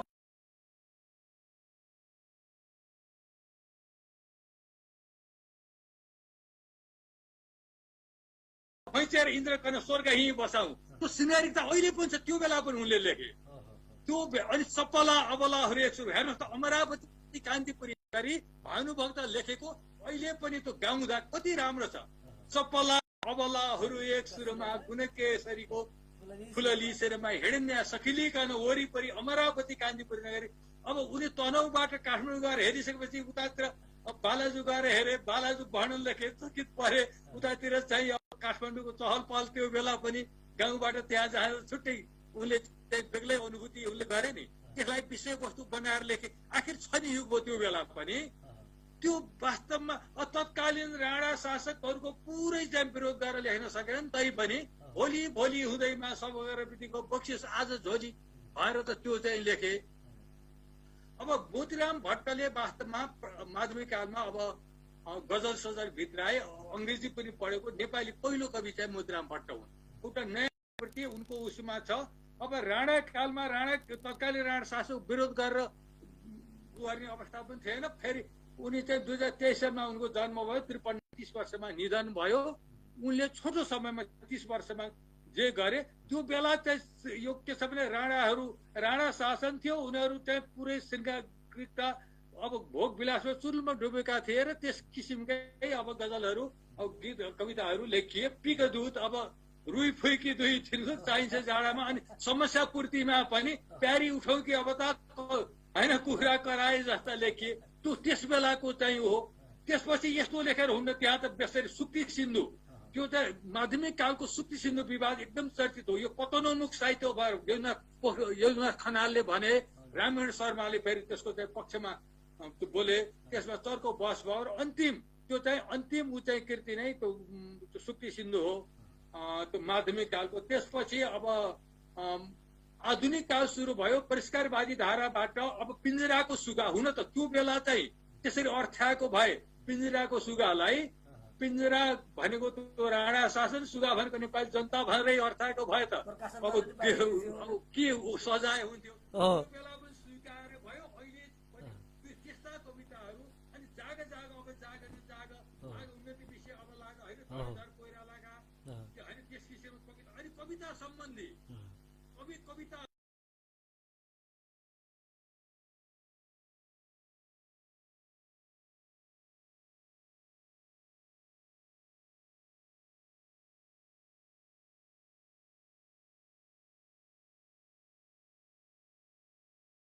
बौद्धिक कोमलता हो भन्ने चाहिँ अब उनले चाहिँ सम्हाले। त्यसै किसिमका बौद्धिक कविता लेखे। उता चाहिँ अब फेरि अर्को ऊ चाहिँ हाके। अब त्यो युगबोध त देवकोटाकोमा पनि छ, समकमा पनि छ। त्यसपछि त्यो हुँदै त्यो आमाको सपना त भइहाल्यो अब रिमालकोमा। त्यो हुँदै आएको छ। अब त्यो त्यही कुरालाई नयाँ किसिमले धेरै विषय त्यो कवितामा अहिलेकै शीर्षक हेर्दा पनि भनौँ न, अहिले नयाँ कविहरूले, अहिले अब यहाँ कविराजी अहिले जल्दो बल्दो चाहिँ हुनुहुन्छ, अहिले हामीसँगै हुनुहुन्छ भए पनि त्यही विषय भए पनि चाहिँ अर्कै किसिमले चाहिँ प्रस्तुत गरे। नत्र शीर्षकै पनि के हुपीले त्यो बेला चाहिँ घुम्ने मेचमाथि अन्धो मान्छे, त्यो त शीर्षक सबभन्दा बढी साझा पुरस्कार पायो। त्यो प्रकाशित भएको वर्ष चाहिँ सबभन्दा बढी बिक्री भएको कृति त्यो हो, त्यो वर्षको। त्यसमा कविता पनि छ, त्यो शीर्षक पनि त्यस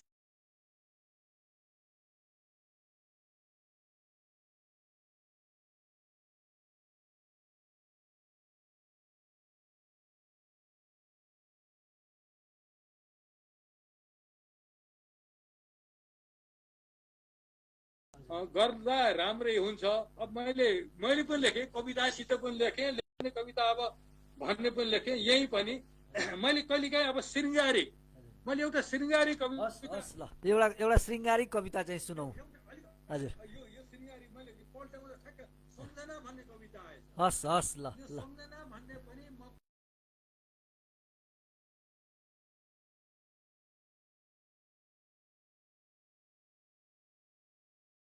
कल्पनाको बनाएर घर एउटा कुनै यहाँ चियाएर त्यसैबाट हेर्छु तिम्रो मुहारमा, हल्लन्छ मुटुको पत्र सम्झनाको बतासले, रौँ सधैँ पार्छ यसरी नै निराशले।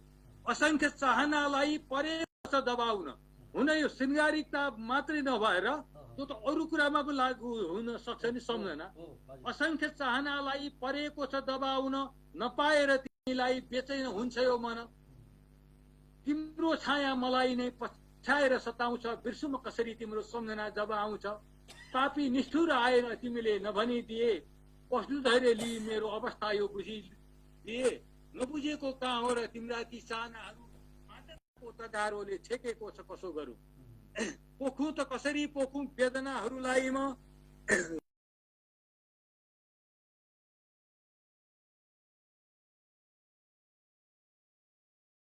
देह मरे पनि शीत भइकन टल्कन्छौ हरेक पातमा। पन्छी बनेर गाए झै सुन्छु गीत प्रभातमा, स्वरूप जुनमा तिम्रो हुन्छ आकाशमा पनि। झलको लाग्छ धरतीमा तिमीले दिए पनि, डाकेर रजनीलाई हरेक साँझमा। तिमी आयौ कि झै लाग्छ सुटुक्क मुटु माझमा। तुच्छ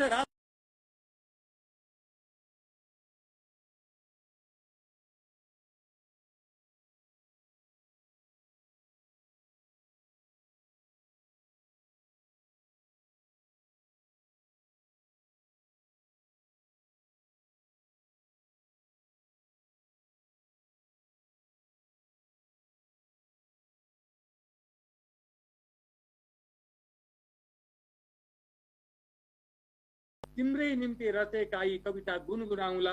यो सम्झना भएर एउटा कुनै मैले चाहिँ सीमित कुरालाई लक्षित गरेर लेखेको भए पनि यसको व्यापक अर्थ लाग्ने रहेछ के।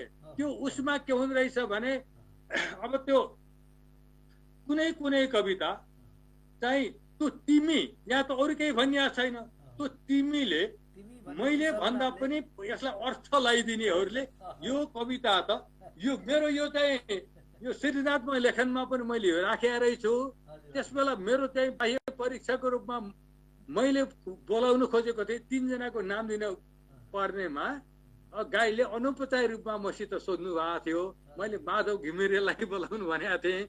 उहाँ एकाडेमीको चाहिँ त्यसबेला कुलपति हुनुहुन्थ्यो क्या अरे, उहाँ बाहिर विदेश कता जानु भएको थियो। अनि भरतराज पन्त उहाँ पनि दिवंगत भइसक्नु भयो, आउनु भएको थियो। उहाँले यसै भित्रका विशिष्ट कविता यसलाई र यसभित्रका केही पंक्ति उद्धृत गर्नुभएको थियो विशिष्ट पंक्ति भएर। अनि चाहिँ यही कविताको यो कुनै उसमा भनेपछि यसलाई उहाँले त व्यापक रूपमा चाहिँ अर्थाउनु भएछ। कतिपय कविता मैले साँगो रूपमा सोचेकोलाई पनि पाठकले त यो त धेरै महत्त्वपूर्ण मान्ने हैन, त्यो गरिसकेपछि कविता यस्तो हुने रहेछ, मलाई त्यसरी पनि प्रेरणा प्राप्त भएको हो के। अब मैले चाहिँ हजुर मैले चाहिँ अर्को जिज्ञासा राखेँ यहाँ समक्ष। जस्तै सर्जकहरूको चाहिँ प्रेरणाको मूल स्रोत भनेका पाठकहरू हुनुहुन्छ। दर्शक श्रोता पाठक भनौँ, विशेष गरी पाठक भनौँ प्रकाशनको सन्दर्भमा। अहिले चाहिँ अब विद्युतीय उपकरणहरूबाट हामीले हाम्रा सामग्रीहरूलाई चाहिँ सम्प्रेषण गर्छौँ, पाठक समक्ष पुर्याउँछौँ। तर पुस्तक प्रकाशनको जुन सन्दर्भ छ, अहिले पाठकहरूको कविताको पठन मनोवृत्ति प्रति यहाँ कतिको सन्तुष्ट हुनुहुन्छ एउटा सर्जकको चाहिँ नाताले? अनि वास्तवमा कविता अब फुटकर कविता खण्डकाव्यहरू प्रकाशित भइरहेछन्, तर साँच्चै हो यो समस्या चाहिँ समस्या छ। अब त्यत्रो महाकाव्य कसले कतिजनाले पढ्ला, त्यत्र प्रकाशित भइरहेछन्, एकदमै चर्चामै आएका पनि। एकछिनमा यसो हेर्ने कविता यस्तो रहेछ भन्ने एकछिन सुनेर मक्क परे त्यो आफ्नो ऊ चाहिँ छँदैछ। त्यो चाहिँ अलिकति पाठकको चाहिँ अलिकति ऊ होला, त्यो पाठक अलिकति धैर्यपूर्वक अहिले एकदमै व्यस्त छन् के। अहिले वृहत आकारका अलि ठुल्ठुला कृतिहरू पढ्ने त्यो धैर्य छैन। अहिले खण्डकाव्यसम्म एकदम चर्चामा आएका खण्डकाव्यसम्म महाकाव्य अस्ति यो माधव खेल सरकै भूमिकामा 250 जति मदन पुस्तकालयमा पेश गरिएका धेरै महाकाव्यहरू त त्यहाँ छन् र त्यहाँ पेश नगरेका 350 जति महाकाव्य उहाँले महाकाव्यको चाहिँ इतिहासै बताएर अनि आधुनिक नेपाली महाकाव्यमा त्यो चाहिँ शाकुन्तल देवकोटाकै अब आज प्रसङ्ग देवकोटा प्रथम नेपाली आधुनिक महाकाव्य 2002 सालमा प्रकाशित देवकोटाको त्यो 3 महिना पनि फुर्सदको क्षणमा लेखिएको महाकाव्य हो। त्योदेखि पछिल्लो त्यो विमोचन उहाँको भूमिका रहेछ योसम्म करिब 350वटा जति महाकाव्य मध्ये पाश्चात्य जुन यहाँ कुरो आएको थियो नि उनले व्यापक रूपमा सम्हाले त राम्रो अंग्रेजीको पनि उनको त राम्रो थियो उनको। अनि उनले चिसो चुलो पाश्चात्य भनौँ न महाकाव्य सिद्धान्तलाई अनुसरण गरेर लेखिएको। अब त्यसैबाट हो नायकत्व पनि यस्तो हुनुपर्छ भनेर जुन चाहिँ भनिएको छ पूर्वीय उसमा। अझ विश्वनाथको परिभाषा सर्गबन्धु महाकाव्य महतांश भनेर एउटा लामो परिभाषा छ। त्यसैले आत्मसात गरेर धेरै लेखिएका छन्, केही देवकोटाका केही मिश्रित छन्, अलिकति चाहिँ स्वतन्त्रवादी केही पाश्चात्य प्रवृत्ति पनि केही भए पनि धेरै पूर्वीय प्रवृत्ति छ। पाश्चात्य प्रवृत्ति भएको अहिलेसम्मको इतिहासमा चिसो चुलो मात्रै हो, सम्मको चिसो चुलो मात्रै हो। पूर्वीय मान्यतालाई आत्मसात गरेर लेखेका हुन् भनेर उहाँले भन्नुभएको छ। र परोपवादी जस्तै नरसिंह अवतार भन्ने जगदीश शमशेर राणाको अब त्यो त्यसका पाठक कति होला त्यो बुझ्न अब मैले एमएमा पढाउनु पर्थ्यो। अब के अर्थाउने कसरी अर्थाउने विद्यार्थीलाई बताउनै त्यो हुने। तर पाठक नभए पनि कविको एउटा इतिहास त रच्ने रहेछ। अब मोहन कोइरालाका कविता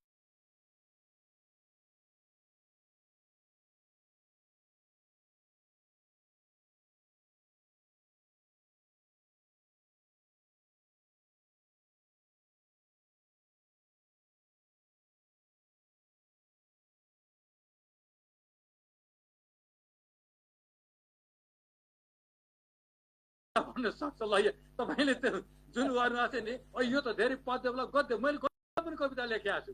मैले त्यही पद्यमा जुन चाहिँ हुन्छ त्यसलाई ठ्याक्कै गद्यमा चाहिँ लेख्दा कतिको अन्तरलय हुने रहेछ भनेर मैले परीक्षणै गरेर त्यो चाहिँ मैले कस्तो चाहिँ मैले लेखेका गद्य कविता लेखेर मान्छे धेरै आकर्षित। यसरी यथार्थ घटनालाई चिया पसलमा साथी चियाको चुस्की लिँदै गफ लडाइरहेछ, त्यो भएकै कथा।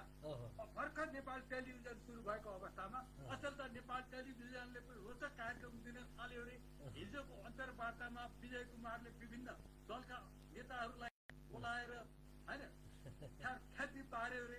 म साथीहरूका गफ सुन्छु, चुपचाप सुनिरहन्छु, तर के थाहा आफ्नो सम्पूर्ण आँखाले दुनियाँलाई हेर्ने साथीलाई मेरो विपन्नताको र त्यो चाहिँ एउटा साथी टेलिभिजनका कुरा नगर मसँग टेलिभिजन नभएको साथी भर्खर टेलिभिजन उजे सुरु भएको अनि विजय कुमारले भर्खर अन्तर्वार्ता लिने थालेको सिकाइरो अवस्थामा ऊ चर्चित थियो। त्यो त्यसबाट मैले विपन्नताको पराकाष्ठा देखाएको छु। त्यो कविताले धेरैलाई छोएछ अनि त्यसमा अन्तर्लय पनि मैले गद्य प्रयोग गरेर मैले विभिन्न किसिमको प्रयोग गरेर लेखेँ। त्यो उसमा चाहिँ वास्तवमा त्यो के हुन्छ भने त्यो गद्य पद्य त्यो जस्तो सुकै पनि के त्यो खेलाउन चाहिँ सक्ने। अब जस्तै अब सिद्धि प्राप्त गरे नि, अब समले गद्यमा पनि मजाले लेखे।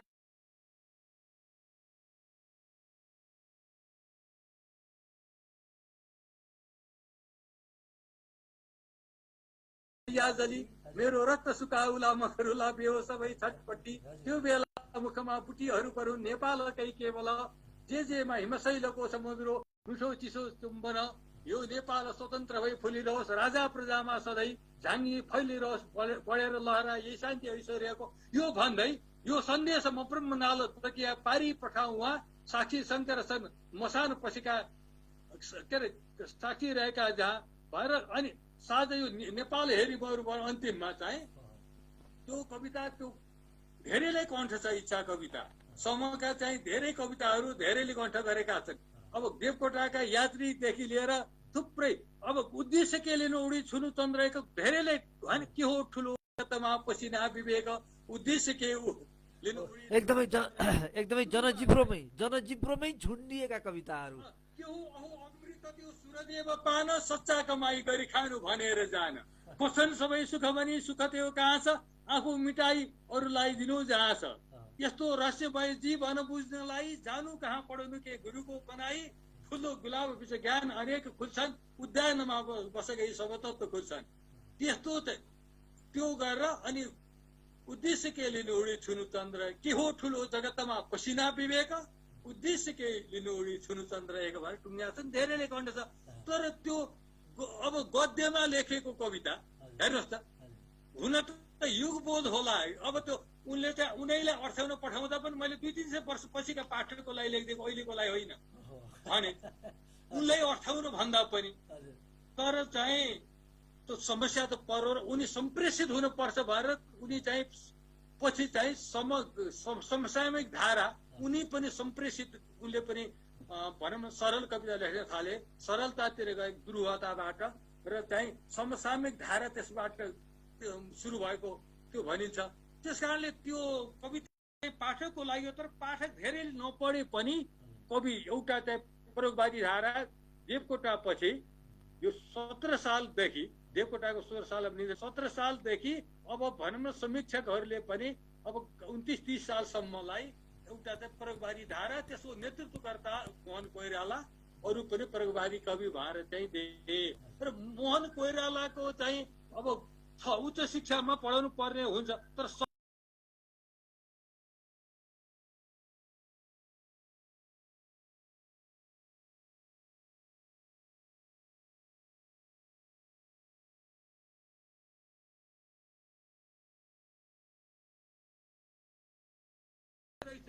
उदाहरणको लागि मोहन कोइराला काठमाडौँमा 38 सालमा गए। म काठमाडौँ छोडिसकेपछि उहाँको निधन भएको 63 सालतिर कति सालमा। तर चाहिँ उहाँले मञ्चमा गएर कविता वाचन गरेर ताली पाएको त अवस्था त छैन। अहिले त सुन्दर कविता लेखेर ताली त धेरैले पाउनुहुन्छ, तर ताली पाउँदैमा पनि त्यो मूल्याङ्कन हुँदैन। त्यो लेखन देवकोटाका कविता देवकोटाले नै पार्जन गर्दा कति ताली हैन पाउनुहुन्थ्यो होला, तर चाहिँ उहाँको चाहिँ जुन उ छ नि त्यसले छेडी त्यसमा मात्रै पनि नयाँ प्रतिभाहरू बहकिन हुन्न, त्यसप्रति पनि सचेत हुनुपर्छ। यो पनि नयाँ प्रतिभालाई मैले यो धन्यवाद, एकदम महत्त्वपूर्ण। अब हो यही सन्दर्भमा मैले यही सन्दर्भमा चाहिँ एउटा जिज्ञासा राखेँ। यहाँले कविता सिर्जना गर्नुभएको छ, त्यसलाई चाहिँ पाण्डुलिपि, कतिपय कविताहरू पाण्डुलिपिमा चाहिँ आजभन्दा 40-42 वर्ष अगाडिका चाहिँ पाण्डुलिपि प्रकाशन गरेका चाहिँ प्रकाशित पुस्तक पत्रिकाहरू पनि सङ्ग्रह गरेर राख्नुभएको छ। पाण्डुलिपि पनि धेरै होलान्, अनि कम्प्युटर मोबाइलमा पनि धेरै कविताहरू यहाँले चाहिँ संरक्षण गर्नुभएको होला, तर अन्ततोगत्वा यहाँले सृजना गर्नुभएको त्यो बौद्धिक त्यो सम्पत्तिको चाहिँ अन्तिम संरक्षण भनेको त पुस्तकाकार नै हो। अब हजुर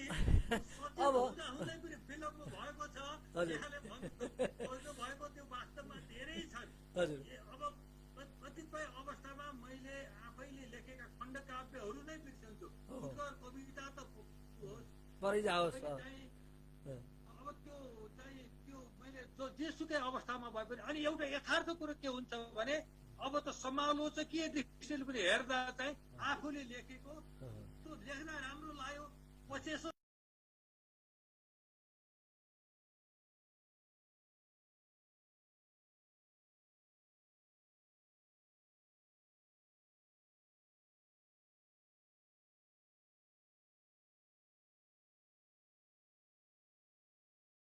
हस्। अब मैले अब यहाँको चाहिँ सबै कृतिहरू मध्येबाट छनौट गरिएका चाहिँ महत्त्वपूर्ण सिर्जनाहरू छिट्टै समयमा तत्कालै हामीले चाहिँ पुस्तकाकारमा प्राप्त गर्न सकौँ, मैले चाहिँ कार्यक्रम मार्फत नै यहाँलाई यो शुभकामना प्रदान गर्दछु। यहाँको चाहिँ त्यो जुन आफैले चाहिँ मैले यो कार्य पछि परिरहेको छु भन्ने चाहिँ जुन मनन गरिरहनु भएको छ, अब केही समयपछि यहाँको कृति सानो ठुलो आकारको जस्तो भए पनि हामीले चाहिँ पढ्न पाइनेछ भन्ने अपेक्षामा छौँ र चाहिँ त्यो कामको निमित्त चाहिँ यहाँलाई शुभकामना पनि प्रदान गर्दछु। अब अर्को जिज्ञासा राखेँ,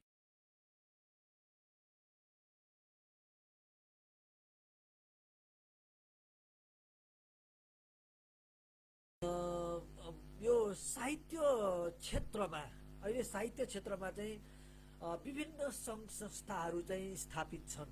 कविहरूको कवित्वलाई चाहिँ पहिचान गर्ने, संरक्षण गर्ने, प्रवर्धन गर्ने, प्रोत्साहन गर्ने र ती काव्य सृजनाहरूलाई चाहिँ अभिलेखीकरण गर्ने विभिन्न चाहिँ संस्थाहरू, साहित्यिक संस्थाहरू छन्। अनि जसरी सबै चाहिँ क्षेत्रको चाहिँ अभिभावक भनेको राज्य हो, राज्य सबै क्षेत्रको अभिभावक हो, र साहित्य कर्मीहरूको पनि मुख्य चाहिँ अभिभावक भनेको राज्य नै हो। तर यहाँको आजसम्मको काव्य यात्राको अनुभवमा राज्य काव्य सर्जकहरूको अभिभावकत्व वहन गर्न सकेको छ? छैन।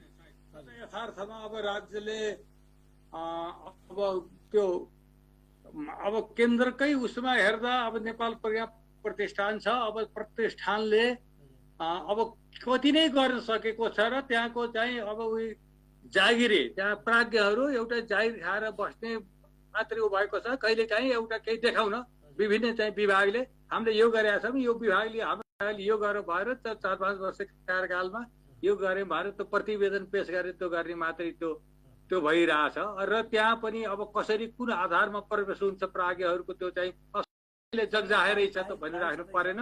र अहिले चाहिँ अब यो भनौँ न सङ्घीय उसमा गएपछि विभिन्न 7 प्रदेशमा प्रतिष्ठान गठन गर्ने ओर्ने भनिरहेछन्, त्यहाँ पनि एकदम निज स्वार्थ, त्यहाँ साँच्चै भन्यो भने सच्चा सर्जकहरू त्यहाँ पर्छ हुनन्। त्यहाँ पनि अब केही त्यस्तो छ भने अब तल पनि भाग बन्डाबाट चाहिँ कुनै स्वतन्त्र लेखक एकदम कुशल सर्जकले चाकरी गर्दैन, उसले लेख्छ। जस्तै मलाई त विश्वविद्यालय प्राध्यापकै पदमा पुगेको छु, मैले त गर्नु पर्दैन। त्यो नभएको भए पनि एउटा भनौँ स्वाभिमानी सर्जक चाकरी गरेर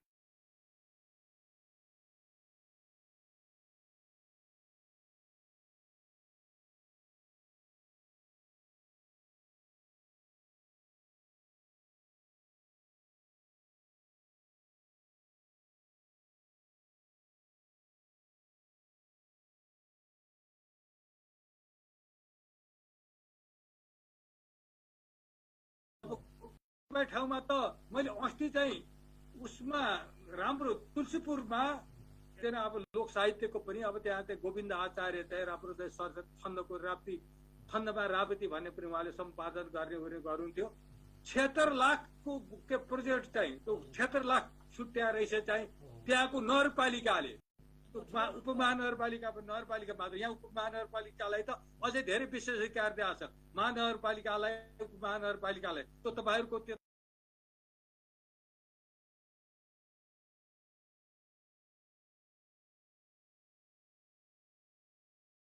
त्यो संस्कृतिको प्रवर्धनको लागि चाहिँ त्यो जिम्मा दिएको छ। प्रदेश स्तरमा पनि प्रतिष्ठान गठन गर्ने चाहिँ ऊ चाहिँ दिएको छ। अहिले कतिपय ठाउँमा भइरहेछन् र त्यहाँ पनि जुन चाहिँ कुशल सर्जक कतिपय चाहिँ स्वाभिमानीहरू उपेक्षित छन् र त्यसबाट केही पहिले एउटा मुठीभर भने थियो कि सीमितले चाहिँ अब त्यो के को भरमा हो त्यो चाहिँ त्यसबाट पाइने सुविधा पाइरहेछन्। त्यो अवस्था छ वास्तवमा छैन। अब कोही आफ्नो घाँस काटेर भए पनि प्रगति गर्ने अब त्यो हो, नत्र चाहिँ सुकिला मुकिला सर्जक हुन सके एउटा त्यो पनि छ। त्यो एउटा स्वाभिमान पनि छ, त्यो हुन पनि पर्यो, लत्र न भएन। तर चाहिँ अब प्रकाशन गर्यो पहिल्यै, अब लेख्न समस्या, लेखेपछि प्रकाशन गर्यो, प्रकाशन गरेपछि अब त्यो चाहिँ बिक्री होइन, त्यो चाहिँ अब त्यसलाई चाहिँ पाठकतामा पुर्याउने त्यो समस्या। त्यसपछि एउटा समीक्षाकै पनि वास्तवमा समस्या। साँच्चै भन्यो भने कतिपय कृतिहरू प्रकाशन हुने बित्तिकै त्यो चर्चाको शिखर, त्यो एकदम उत्कृष्टताको मापन पनि एउटा समीक्षा चर्चा रहेछ के। त्यसको विज्ञापन हो यस्तो आउँदैछ, यस्तो फलानुको यस्तो भनेर अहिले त झन् यो सञ्चारले त यो उसले त यो सर्वदृश्य चाहिँ जुन माध्यमहरू छन् अहिले विभिन्न छन् प्रचार प्रसारका पनि कृतिलाई पनि त्यो विज्ञापन गर्न पर्ने यो एउटा के। अनि त्यसपछि त्यो चर्चाको भरमा त्यो पाठकलाई त्यो कौतूहल सिर्जना पढ्नको लागि कि यसभित्र के छ नै भन्ने त्यो बारे त्यो त्यसपछि अलिकति त्यस्ता कृतिहरू, स्तरीय कृतिहरू होइन जुन चाहिँ अगाडि आउनु पर्यो। साँच्चै भन्यो भने कमल दीक्षितले त आफैले स्वीकार गर्नुभएको थियो मदन पुरस्कार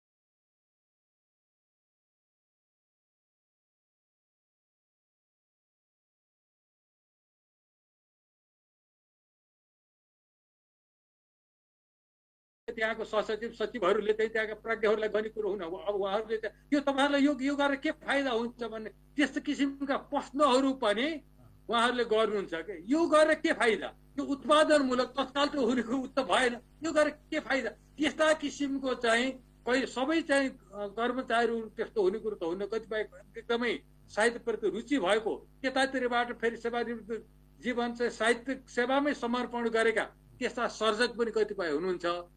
कतिपयले त वास्तवमा यो साहित्यको महत्त्व नबुझेका त्यस्ता प्रशासकहरू, त्यस्ता चाहिँ कर्मचारीहरू, त्यस्ता चाहिँ मन्त्रीहरू त्यस्ता पनि कतिपय छन् नि। तिनीहरूले त एकदम उपेक्षाको दृष्टिले हेर्छन्। त्यो तिक्तता, त्यो तितो अनुभव तपाईँ हामीले पनि गर्न पर्छ समयमा त्यो अवस्था छ। अब हामीले एकदमै लामो संवाद गरेका छौँ र चाहिँ समग्र चाहिँ काव्य क्षेत्रको चाहिँ समीक्षा भएको छ आज। किनकि यहाँको त्यो बौद्धिकतालाई मैले चाहिँ त्यसरी उपयोग गरेँ सामान्य कविता वाचन भन्दा पनि। अब अन्त्यमा एउटा दुईवटा कविता सुनौँ र हामीले कार्यक्रम समापन गर्छौँ। समय त हजुर कस्तो खालको कविता मैले यहाँ जे उपलब्ध छ तत्काल यहाँसँग जे उपलब्ध छ त्यही कविता एउटा कविता चाहिँ सुनौ। मैले कविता चाहिँ ठिक छ, अहिले चाहिँ कविता अहिले तत्काल उपलब्ध नभए के कविता सुनाउँदा ठिक हो। अब देवकोटासित सम्बन्धित कविता चाहिँ पनि अब सुनाइयो। अब मेरो चाहिँ अब नयाँ कविताहरू पनि मैले केही जम्मा गर्ने। अब यो अलिकति कविता सुनाउनु पर्छ भन्ने कुरा चाहिँ अब यहाँ कविता पनि हो र अरू चाहिँ कुरा पनि हो भन्ने कुरो ठिक छ। अब यहाँसँग तत्काल भएको हुनाले केही कविताहरू एउटा कविता सङ्ग्रह र केही लिएर बसेको थिएँ। अब चाहिँ अन्तिम एउटा कविता मारौँ।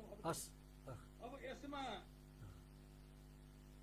अब यो चाहिँ मलाई के आनन्द लाग्यो भने हजुर मैले पहिलो पटक मेरो प्रकाशित कविता हजुर पनि वाचन गरेँ।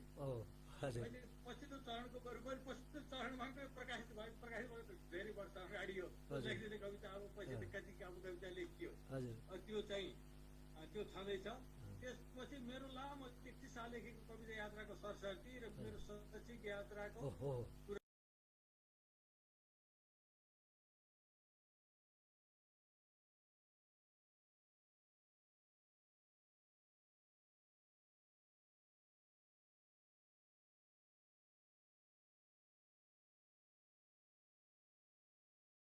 म साहित्यिक क्षेत्रको काव्यिक यो यात्रा जुन हो काव्यिक यात्राको म चाहिँ सफल यात्रा छैन। फेरि यो चाहिँ असफल हो, प्रयत्नरत भनौँ, असफल प्रेरणा दिने मैले निरन्तरता दिएको भए म प्राध्यापक नभएर म त्यतातिर चाहिँ एउटा अलिक सर्जकको रूपमा परिचित हुन्थेँ होला। अहिले चाहिँ लज्जाबोध हुन्छ। अब धेरै लेखिएको पनि छैन, धेरै जानिएको पनि छैन। नयाँ पुस्ता अगाडि पढेछ, आफूभन्दा चाहिँ धेरै कनिष्ठ धेरै पछि सुरु गरेका। अब यो यसले लेख्छ धेरै सम्भावना ममा देखेका होइन। धेरै चाहिँ अब अगाडि बढिसकेको अवस्था, आफू पछि परेको अवस्था अनि भएका पनि प्रकाशित गर्न नसकेको नगरेको अब दुइटै भन्न सकिन्छ त्यो अवस्था। अब म चाहिँ सेवा निवृत्त जीवन चाहिँ मैले सृजनात्मक कर्ममै लगाउने विचार गरेको। अब मैले जे जस्ता छन् मैले प्रकाशनमा ल्याउनु पर्छ। किनभने अब भानुभक्तलाई मोतीरामले चिनाइदिए, अब त खोजेर चिनाउने अरू चाहिँ हुँदैन। आफ्नो सन्ततिलाई पनि अरूका सन्ततिले साहित्य यो चाहिँ खोजेर यो कुरा कता कता खोजेर मैले धेरैको देखेँ। सन्ततिले पनि धेरैको चाहिँ गर्ने सम्भावना छैन। आफ्नो व्यस्तता हुन्छ आएर पनि उनीहरूले उपेक्षा गरेको होइन कि उनीहरूको पनि त एउटा आफ्नो चाहिँ छ नि व्यस्तता छ, जिन्दगी छ नि। उनीहरूलाई उनीहरूको बाँच्न पर्ने छ अहिलेको प्रतिस्पर्धाको युगमा। धेरै जसो साहित्यकारको नेताको नेता अरू क्षेत्रमा व्यापारीको व्यापारी भएका छन्, तर साहित्यकारका सन्तान साहित्यकार भएको तपाईँले कतिको पाउनुहुन्छ कुनै उसमा। जस्तै माधव घिमिरेका छोरा त छन् नि, कुन चाहिँ साहित्यकारको कुनै ऊ छ। एकपटक त्यो मन्जु काँचुली बेन्जु सारमा भीमे तिवारीका दुइटै साहित्यमा छोरीहरू हुन्छ। छोरा त हुनुहुन्छ साहित्यिक क्षेत्रमा लाग्नु होइन। लक्ष्मीप्रसाद देवकोटाका छोरा 4 भाइ मध्ये पद्मप्रसाद देवकोटा मात्र विश्वविद्यालय पढाउनु बाल साहित्यतिर लाग्नु छ। उहाँ पनि त्यो कसुवा गतिमै हो क्या। पद्मप्रसाद देवकोटा पनि त्यो वितृष्णा पैदा हुने यो चाहिँ अब तपाईँले यसरी चाहिँ एउटा अभियन्ता त हो,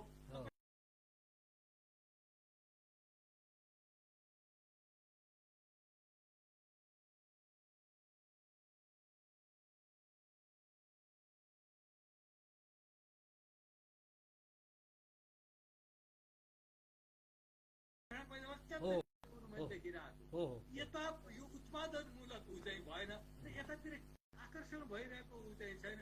यसबाट रोजीरोटी जीविकोपार्जन सकिन कि खासमा चाहिँ समस्या त्यो हो। कतिजना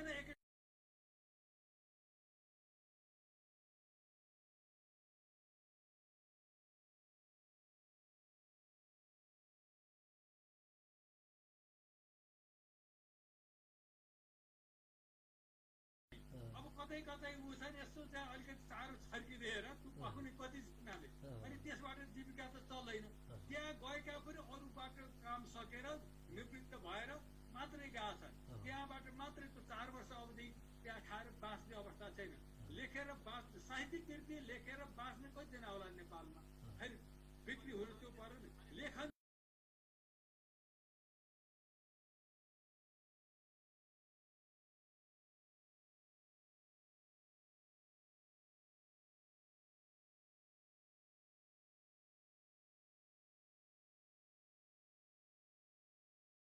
श्रोता कति जना हुनुहुन्छ आफ्नो ठाउँमा छ।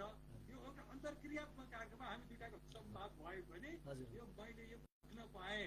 म धेरै चाहिँ म घरभित्रै बस्ने, बाहिर ननिस्किने यस्तो गरिरहेको थिएँ। आज तपाईँले खोतल्दै त झन्डै 2 घन्टा हुन थालेको छ र मैले एउटा देशभक्तिपूर्ण कविता, या आक्रोशित कविता पनि भयो।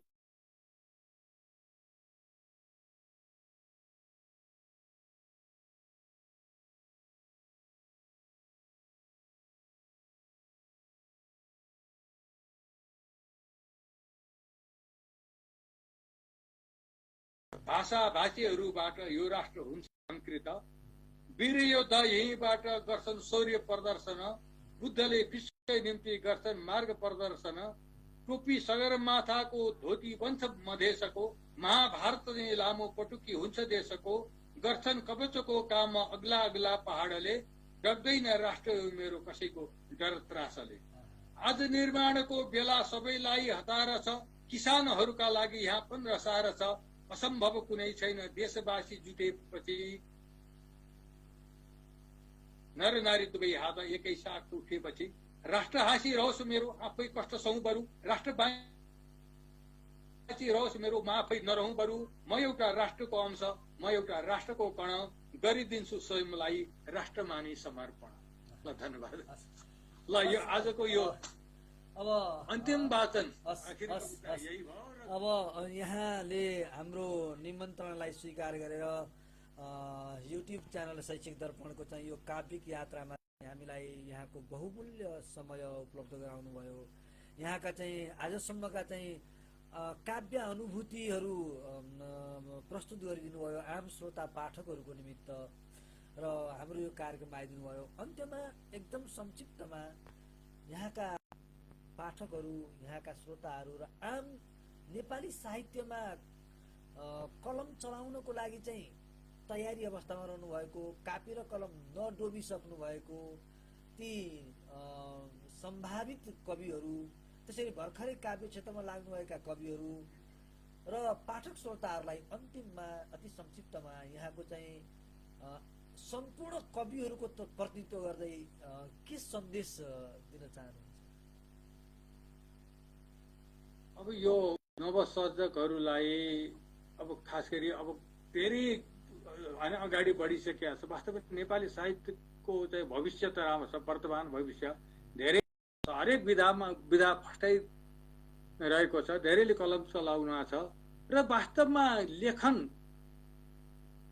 प्रकाशन पनि गर्नुपर्छ, तर प्रकाशन गर्न एकदमै नहतारेर लेखन र परिमार्जन, लेखन भन्दा पनि अध्ययन गर्न पर्यो र अध्ययन गरेको कुरालाई लेखन र परिमार्जन लिपिबद्ध त सुरु गरिहाल्नु पर्ने रहेछ। लेखेको कुरा त चिरस्थायी हुन्छ नि, प्रकाशन बिस्तारै परिमार्जन गर्दै गएर। जस्तै मैले चाहिँ 15 वर्षमा मेरो छापियो भएर मैले के गर्नु, देवकोटाले 10 वर्षदेखि त लेखेका थिए, 8 वर्षदेखि नै अझ घनश्याम परिसर मिले एउटा 8 वर्षको 8 वर्षदेखि नै म त अभागिनी पो भएर कवितामै चिठी लेख्दै 8 वर्ष 10 वर्षदेखि लेख्न सुरु गरेकोले पहिलो प्रकाशित कविता पूर्णिमाको जलधि 1991 सालमा छापिएको, जुनसुकै उसमा पनि प्रकाशित गरेर देवकोटाले नसक्ने कुरो थिएन। र प्रकाशन गर्न चाहिँ अब देवकोटाको 66 सालमा जन्मेका कविले 24-25 वर्षमा 25-26 वर्षमा प्रकाशनमा आएपछि वास्तवमा एक किसिमले त विलम्ब हो नि। त्यसपछि स्तरीय एकैचोटि चाहिँ पूर्णिमाको जलेदी छाप्यो, त्यसैबाट सत्यनारायण धारा सुरु भयो र त्यही वर्ष फेरि सँगसँगै जस्तो अर्को अङ्कमा चाहिँ गरिब भन्छौ सुखको मझै धनी मिल्दैन संसारभरि कतै पनि, त्यो गरिब भन्ने कविता छापियो एकैचोटि त्यस्तो किसिमको। त्यस कारणले कविता चाहिँ होइन जुनसुकै विधा लेखे पनि, फेरि कवितै भन्ने कुरो भएन, साहित्यको जुनसुकै विधा लेखे पनि अहिले त साहित्य चाहिँ यो भनौँ न अब अरू पनि अब निबन्ध त विभिन्न किसिममा लेख्न सकिन्छ नि वस्तु, तर अहिले त के छ भने केही नभए अलिकति पछिसम्म नलेखेकोलाई मैले के धेरै अनुभव सँगालेकोलाई तपाईँले आफ्नो जीवनका अनुभवहरू अत्यन्त संक्षिप्त रूपमा 100 पृष्ठसम्मको तपाईँका भावी सन्ततिको लागि र अरूलाई प्रेरणा हुने कुरा, कतिपयले जीवनमा धेरै अनुभव सँगालेको मैले त्यस्तो व्यक्तित्व पाएको छु। बरु सम्पादन मैले गर्ने भए पनि भनेको छु, तपाईँले त्यति लेख्नु, तपाईँसित त्यो भण्डार छ, त्यो चाहिँ लिपिबद्ध गर्नुहोस् भनेर मैले धेरैले त्यो भनेको छु। र नयाँ प्रतिभाहरूले जुनसुकै विधामा कलम चलाए पनि लेख्ने, परिमार्जन गर्ने अनि बिस्तारै सिकाइरहेको अवस्था। अहिले त बच्चाहरूको चाहिँ प्रकाशित गर्ने मुनाहरू यस्ता यस्ता विभिन्न पत्रिकाहरू, बाल पत्रिकाहरू पनि निस्किने गरेका छन् नि। र हरेक समाचार प्रधान पत्रिकाले पनि हप्तामा एउटा दैनिक पत्रिकाले स्तम्भ राखेको हुन्छ तिनीहरूलाई नयाँलाई प्रवेश दिनको लागि, त्यसमा प्रकाशित गर्ने। अनि त्यो लेख्दै गएपछि त सुरुमा त सम्पादकलाई चिठी लेखेर त्यहाँबाट सुरु गरे पनि हुन्छ। जसको पनि साहित्यिक यात्राको सुरु भएको चाहिँ जसको पनि त त्यस्तै किसिमको चाहिँ हो नि। हामीले जति ठुल्ठुला सर्जकहरूको पनि त्यो आरम्भ त्यसरी नै हुन्छ। त्यसै लेख्दै अध्ययन गर्ने, लेख्ने, परिमार्जन गर्ने र परामर्श चाहिँ गर्न पर्ने रहेछ। धेरै जसो हृदय कवि लेखेको छ, गरेको छ, अब सङ्कोच कारणले बाहिर सार्वजनिक नगर्ने त्यो प्रवृत्ति पाइन्छ। सार्वजनिक गर्न पर्ने छ। मैले तेरो कविता त राम्रो छ भनेर भनिदिएपछि अलिकति मनोबल बढ्यो। अनि मेरै उसमा पनि अनि जब पुरस्कृत भएपछि राष्ट्रिय स्तरमा पुरस्कृत हुन थालेपछि त यो कविता वास्तव मैले आफैले चिनाएर छु भन्ने किसिमको भनौँ मैले ज्ञान प्राप्त गरेँ। त्यो चाहिँ त्यो जरुरी हुँदो रहेछ। र कसैले चाहिँ अलिकति आलोचना गरे पनि यो डराउनु चाहिँ कतिपय पलायन हुने प्रवृत्ति हुन्छ। मैले पनि कहिले टिप्पणी गरिदिन्छु। त्यो चाहिँ सकेसम्म चाहिँ के हुन्छ भने पथप्रदर्शन गर्ने, अलिकति परिपक्व मान्छेले मैले भनेको कुरालाई मूल मन्त्र ठानेर यो कुरो मलाई अहिलेसम्म कसैले पनि यो दिव्य ज्ञान दिएको थिएन, यो तपाईँले भन्नुभयो। कसै धेरैले भन्दैनन्, कमजोरी देखे पनि मेरा पनि कमजोरी हेरे। मैले त आफ्नो कविता म त यो सृजनात्मक पत्र लिनेले त्यो समीक्षक पनि आफै भन्नुपर्छ र आफ्नो कविता समीक्षा पनि गर्नुपर्ने हुन्छ। त्यो मैले केही मात्रामा मैले आफ्नो कमजोरी मैले आफैले बुझेर पनि त्यो सर्जकको कमजोरी हुने रहेछ। जतिसुकै अरूको हेर्दै मूल्याङ्कन गर्न सकिन्छ, आफ्नो कमजोरी बुझ्दा पनि कमजोरी हटाउन नसक्ने अवस्था हुन्छ। त्यस कारणले त्यो परिमार्जन गर्नको लागि अहिले त धेरै सहिलो छ कि अहिले चाहिँ मसितै पनि नवसर्जकहरूले पनि अब कहीँ यो मूल्याङ्कनकर्ताको रूपमा चाहिँ बोलाउँछन्, यो मूल्याङ्कनमा आउँछ भने यसले लेख्छ भने थाहा हुने भयो क्या। कता कता सकेसम्म सम्पर्क गरेर चाहिँ सुझाव लिन खोज्छन्। यो अनि खुसी लाग्छ। आफूले त्यही शीर्षकमै त्यही जानियो भने त म त्यस्तोमा तर्काइ आउँछु। नत्र त हामीलाई बताउँदा अहिले 1 घन्टाको कार्यक्रममा झन्डै 2 घन्टा हुन थालेको छ। बोल्न थालेपछि रेडियो जस्तै भटफटाएको अब श्रोता कति हुन् त्यो थाहा छैन। बताउन पनि उसले कति ग्रहण गर्ने हो त्योभन्दा बढी बताइन्छ जस्तो लाग्छ कि। त्यस कारणले सुझाव पनि लिने, लेख्ने अनि बिस्तारै त सुरुवात त सानोबाट सुरु त हुन्छ नि। उनले ईश्वर भने ईश्वरलाई समको पहिलो कविता ईश्वर ऊ चाहिँ पातलो छ, त्यसलाई ओकार लाएर ईश्वरबाट ईश्वर पो लेख्नु पनि नजाने त्यो अवस्थाबाट सुरु गरेका हुन् नि। त्यसले सुरुमा त त्यो भइहाल्छ। उनले लेखेको चाहिँ तानसेनको झरीमा तानसेन बुटोल नजिक रहेछन्। ऐसेलेको औँसीमा चाहिँ अब त्यो उनको पहिलो त्यो मुटुको व्यथामा ऐसेले रुखमा चढेर त्यो खेलेको त्यस्तो किसिमको गरेको छ। उनले त्यो सत्य होइन, मेरो त्यो बेलाको चेतना त्यही थियो। उनले ऐसेले सुनाएर थाहा रहेछन् ऐसेलो बोर्ड कस्तो हुन्छ भन्ने थाहा भएन, लेखे। अब नाट्य सम्राटको पनि प्रारम्भिक सुरुको चाहिँ प्रकाशित नाटकमा त्यो अवस्था छ भनेपछि कमजोरी त हुन्छ नि। कहिले काहीँ के हुन्छ भने त्यो मैले अलिकति राम्रै सर्जकहरू, चर्चित सर्जकहरूले पहिले समीक्षा गर्न भनिसकेपछि राम्रो भएर भन्ने तैँले त राम्रो मात्रै भन्दिस्, अलिकति चाहिँ तँ त्यो मान्छे त कमजोरी गरेर औँल्याइदिए भए त कमजोरी यति औँल्याइदिनु कि कतिपय पलायन हुँदो रहेछन्। कतिपय पलायन भए एकदमै कमजोरी नै खोज्ने भने कमजोरी चाहिँ हुन्छन्। अब जतिसुकै भनौँ न उसका पनि अब त्यो कुशल सर्जकका पनि हुन सक्छन्, जतिसुकै विद्वानको पनि कतै कतै हुन सक्छ। गच्छ त होइन खललम कपी भवत्येव परमार्थ। हिँड्ने मान्छे कतै यसो चाहिँ ठेस लाग्छ पल्टिन सक्छ, त्यो स्वाभाविक हो। लेख्दै गर्नुपर्छ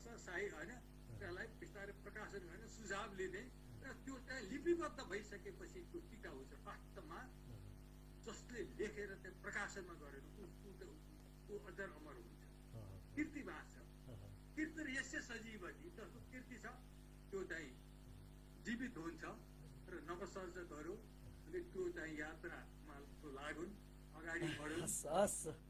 मेरो चाहिँ अनुकरणीय जीवन होइन, म अनुकरणीय, मेरो चाहिँ म कुशल सर्जक त्यस किसिमको होइन। मैले आफ्नो कमजोरीबाट मैले चाहिँ जुन भोगिरहेको छु त्यसबाट यो अवस्था नभएर निरन्तरता साधनाबाट सिद्धि प्राप्त हुन्छ। निरन्तर यात्रा गर्ने मान्छे त्यो गन्तव्यमा पुग्छ। नवसर्जकहरूलाई मेरो यही सन्देश। हस्, धन्यवाद। ज्यादै महत्त्वपूर्ण विषयवस्तु को उठान गरिदिनु भएको छ। हाम्रो यो अभियान को प्रारम्भमै छौँ, हामी अभियानमै छौँ। कमसेकम साहित्यिक चेत पाठकहरूमा चाहिँ सृजना भयो भने त्यो सर्जकहरूको लागि पनि फलदायी हुन्छ। अनि त्यसै गरी सर्जकहरूको प्रोत्साहन पनि यसले चाहिँ प्रदान गर्दछ। त्यसकारण साहित्य सर्जकहरूको पहिचान, त्यसै गरी पाठकहरूको चाहिँ पठन चेतको अभियानमा हामी छौँ। यो अभियानमा चाहिँ एउटा अभियन्ताको रूपमा यहाँ पनि घाँसिनु भएको छ। समय दिनुभयो, महत्त्वपूर्ण विचार राखिदिनु भयो पाठक श्रोताहरूको निमित्त। त्यसको निमित्त युट्युब च्यानल शैक्षिक दर्पणको यो काव्यिक यात्राको तर्फबाट यहाँप्रति हार्दिक नमन टक्र्याउँछु। मेरो तर्फबाट पनि तपाईँको यो चाहिँ अब रेडियो परिवार, तपाईँको च्यानल र तपाईँले व्यक्तिगत रूपमा तपाईँको त्यो शालीनता, शिष्टता होइन, अब तपाईँको लेखन उचित अब अनौपचारिक रूपमा पनि कुरा गरौँला। तपाईँले यस्तो अभियान सञ्चालन गर्नुभएको छ, यसलाई निरन्तरता। अब त्यो एउटा गएको उसमा मैले सुनेको थिएँ होइन, 2टा कार्यक्रम तपाईँले लैजानु भएको छ। त्यो साह्रै बोझिलो हुन्छ, कसरी चाहिँ समय चाहिँ मिलाउनु भएको छ। त्यो यसबाट चाहिँ तपाईँले धेरै नवसर्जकहरूलाई त धेरै प्रेरणा दिनुभएको छ। अब यसरी लुके छिपेको म चाहिँ प्राय प्रस्तुत हुनलाई पनि जबरजस्ती लिएर आएर यतिका समयसम्म त्यो भित्रको भावना मुकुस भएको भावनालाई पोख्ने अवसर दिनु, त्यसप्रति म हार्दिक आभार व्यक्त गर्छु। धेरै निरन्तरता पास। तर यसलाई स्तरीय बनाउनको लागि गएको उसमा कोसराज नौपाने सरले सल्लाह दिनुभएको थियो क्या, साप्ताहिक पनि गाह्रो हुन्छ, पाक्षिक गर्ने, तर एउटा यस्तो महत्त्वपूर्ण गर्ने कि त्यसको लागि अलिकति पूर्व तयारी। कतिपय चाहिँ यो हामीले चाहिँ अर्ध साप्ताहिक, अर्को चाहिँ साप्ताहिक छ क्या, त्यो गर्दा चाहिँ तयारी चाहिँ धेरै लामो समयसम्म नजान सक्छ क्या। अलि लामो यात्रा गर्नलाई अलि सुस्त जाने जुन तर्फदेखि नजानु छ यसलाई मैले त्यो सल्लाह दिएँ। निरन्तरता पास बरु चाहिँ साप्ताहिक हुने, पाक्षिक होस्, अर्ध साप्ताहिक भएको साप्ताहिक होस्। यो चाहिँ अर्ध साप्ताहिक छ, हप्तामा एक-दुईचोटि 2टा छन् भने यो एउटा होस्। साप्ताहिकलाई पाक्षिक गर्नुहोस्, बरु मासिक गर्नुहोस्, तर यस्तो गर्नुहोस् कि त्यसलाई लामो समयसम्म धेरै चाहिँ सुतिरहेको अवस्था त देख्नु आएको छ नि। दैनिक चलाउने अनि चाहिँ पाक्षिक चलाउने धेरैले चाहिँ गरे, तर अहिलेसम्म यो 30औं यात्रामा 30औंमा संयोगले फेरि देवकोटाको चाहिँ जन्म जयन्तीको चाहिँ सन्दर्भ त्यो चाहिँ पूर्व सन्ध्या धेरै चाहिँ कार्यक्रम भइरहेछन्। त्यो आज त्यो पनि पर्व र त्यो अत्यन्त महत्त्वपूर्ण 50% समय त देवकोटाको लागि यी चाहिँ शब्द सुमन चाहिँ यहाँ प्रस्तुत भएका नेपाली भाषा साहित्यसित सम्बन्धित शब्द सुमन हुन् र यो देवकोटामा समर्पित। वास्तवमा देवकोटाको लागि पनि यो चाहिँ स्मृति गराए। र अब अर्को चाहिँ कुन अवसर पर्छ, जस्तै तिहारसित सम्बन्धित कविता पनि यसो चाहिँ उजाइ गर्दा के तिहार दसैँमा प्राय चाहिँ नलेखेका कमै होला। बल्छन् महलहरूमा दीपावली हर्जाएर झकमक्क जगमगाए पैसा हुने बजार, त्यो एउटा प्रसिद्धको कविता मैले पढाएको थिएँ। बाबुहरू यहाँका छन् साहुका कमारा, छोराहरू पसेका मौलान बेसहारा, आमा नमेक खोजिन् भड्केर कर्महारा, छोरी पिएर बसिन् होइन, रोएर अश्रुधारा। यिनकै चिहानमाथि सेता महल खडा छन्, यिनकै रगत पिएका मान्छे ठुला बडा छन् भएर दीपावली को बारे। अनि दसैँको आयो दसैँ भनेर हल्ला गरी हिँडेछन्, ठुला महलहरूमा बोका ढलिरहेछन्। त्यो दसैँको कविता पनि थियो। त्यो तिहारको कविता बुझ्थ्यो, यति राम्रो कविता थियो। कविता सुस्केरा भन्ने पत्रिकामा प्रकाशित भएको थियो, प्रशस्त चिन्जान नहुँदै मैले त्यो पढेको थिएँ। त्यो एक दुईचोटि हेरेपछि मलाई त्यो कण्ठ भयो। त्यो बेला कल्छन् महलहरूमा दीपावली हजार एकदम बगेको के कविता चाहिँ माधव घिमिरेसित मेरो भेट हुँदा कविता यस्तो हुनुपर्छ, यो रघुवंशको एकान्त पत्रम जगत प्रभुत्वम कालिदासको रघुवंशको यसरी बगेको हुनुपर्छ घिमालीजी भएर त मलाई त्यो सम्झना छ के। त्यस्तो चाहिँ त्यस्ता कविताहरू धेरै लेखा छन्। तिहारको बारेमा, दसैँको बारेमा, जुन यहाँ मैले भने नि सीमित शीर्षक, केही शीर्षक त यस्ता छन् त्यो शीर्षकमा जन्म लेख्या पाइन्छ कि। त्यस कारणले अब यो सन्दर्भ, दीपावली सन्दर्भ, कुनै चाडपर्वसित सम्बन्धित यस्ता त सृजित भएका छन्। अनि त्यसमा चाहिँ पनि चलाउने मोतीराम भट्टले जसरी मोती मण्डली खडा गरेर चाहिँ गरे जस्तै अहिले यो अभियान चाहिँ धेरैले सञ्चालन गरिरहेछन्। यो पनि एउटा अभियान हो, संस्था खुले जस्तै यो अभियान पनि चलिरहेछ। एकातिर छन्दको, तर छन्दमा मात्रै यो छन्दमा मात्रै बाँधिएको हो, यो अर्को छन्द नै हो। त्यहाँ गद्य कविता पाठक्रम आलोचना गर्नुभयो टिप्पणीकारले, कोसराजीले, यो छन्दको हो कि होइन? यो छन्द कविता नै हो। यो मैले छन्दकै हो अरे, मैले गद्यमा पनि छन्दमा लेख्ने गद्यमा लेख्न सक्छ, गद्यमा लेख्न सबैले छन्दमा लेख्न सक्दैनन्, छन्दमा लेख्न सबैले गद्यमा लेख्न सक्छ। त्यो चाहिँ एउटा गद्यमा मैले त्यसरी परीक्षण गरेँ। गद्यमा चाहिँ होइन, मैले एउटा नमुना कविता लेख्छु भनेर मैले त्यसरी लेखेर प्रकाशन पनि गरेँ। त्यो चर्चितै कविताहरू पनि मैले लेखेँ, त्यो सकिन्छ। अनि त्यो अब गर्नुपर्ने हुन्छ। हस्, यहाँको चाहिँ महत्त्वपूर्ण यहाँ निरन्तरता पाओस्। मैले औपचारिक रूपमा पनि कुनै दिन उपस्थित हुँला, अर्को कार्यक्रममा पनि अनौपचारिक रूपमा पनि तपाईँसित चाहिँ परामर्श हुन्छ।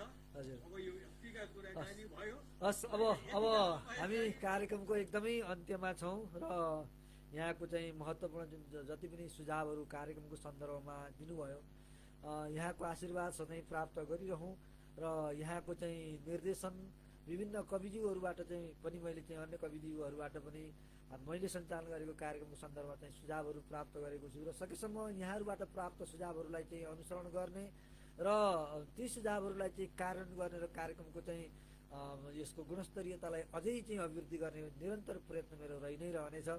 यहाँ आइदिनु भयो कार्यक्रममा, यसको निमित्त हार्दिक आभार। र आदरणीय श्रोता तथा दर्शकवृन्दहरू, यहाँहरूको चाहिँ अहिलेसम्म यहाँले चाहिँ हामीसँग हेर्नुभयो। अन्तिममा यहाँ चाहिँ अर्जुन कुमार घिमिरेजी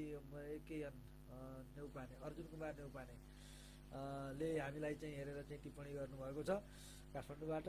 उहाँप्रति पनि हार्दिक आभार। र जो चाहिँ कविज्यूहरूले, दर्शक श्रोताहरूले हाम्रो साथमा रहेर चाहिँ हाम्रो कार्यक्रमलाई हेरिदिनु भयो, त्यसको निमित्त पनि यहाँहरूप्रति आभार।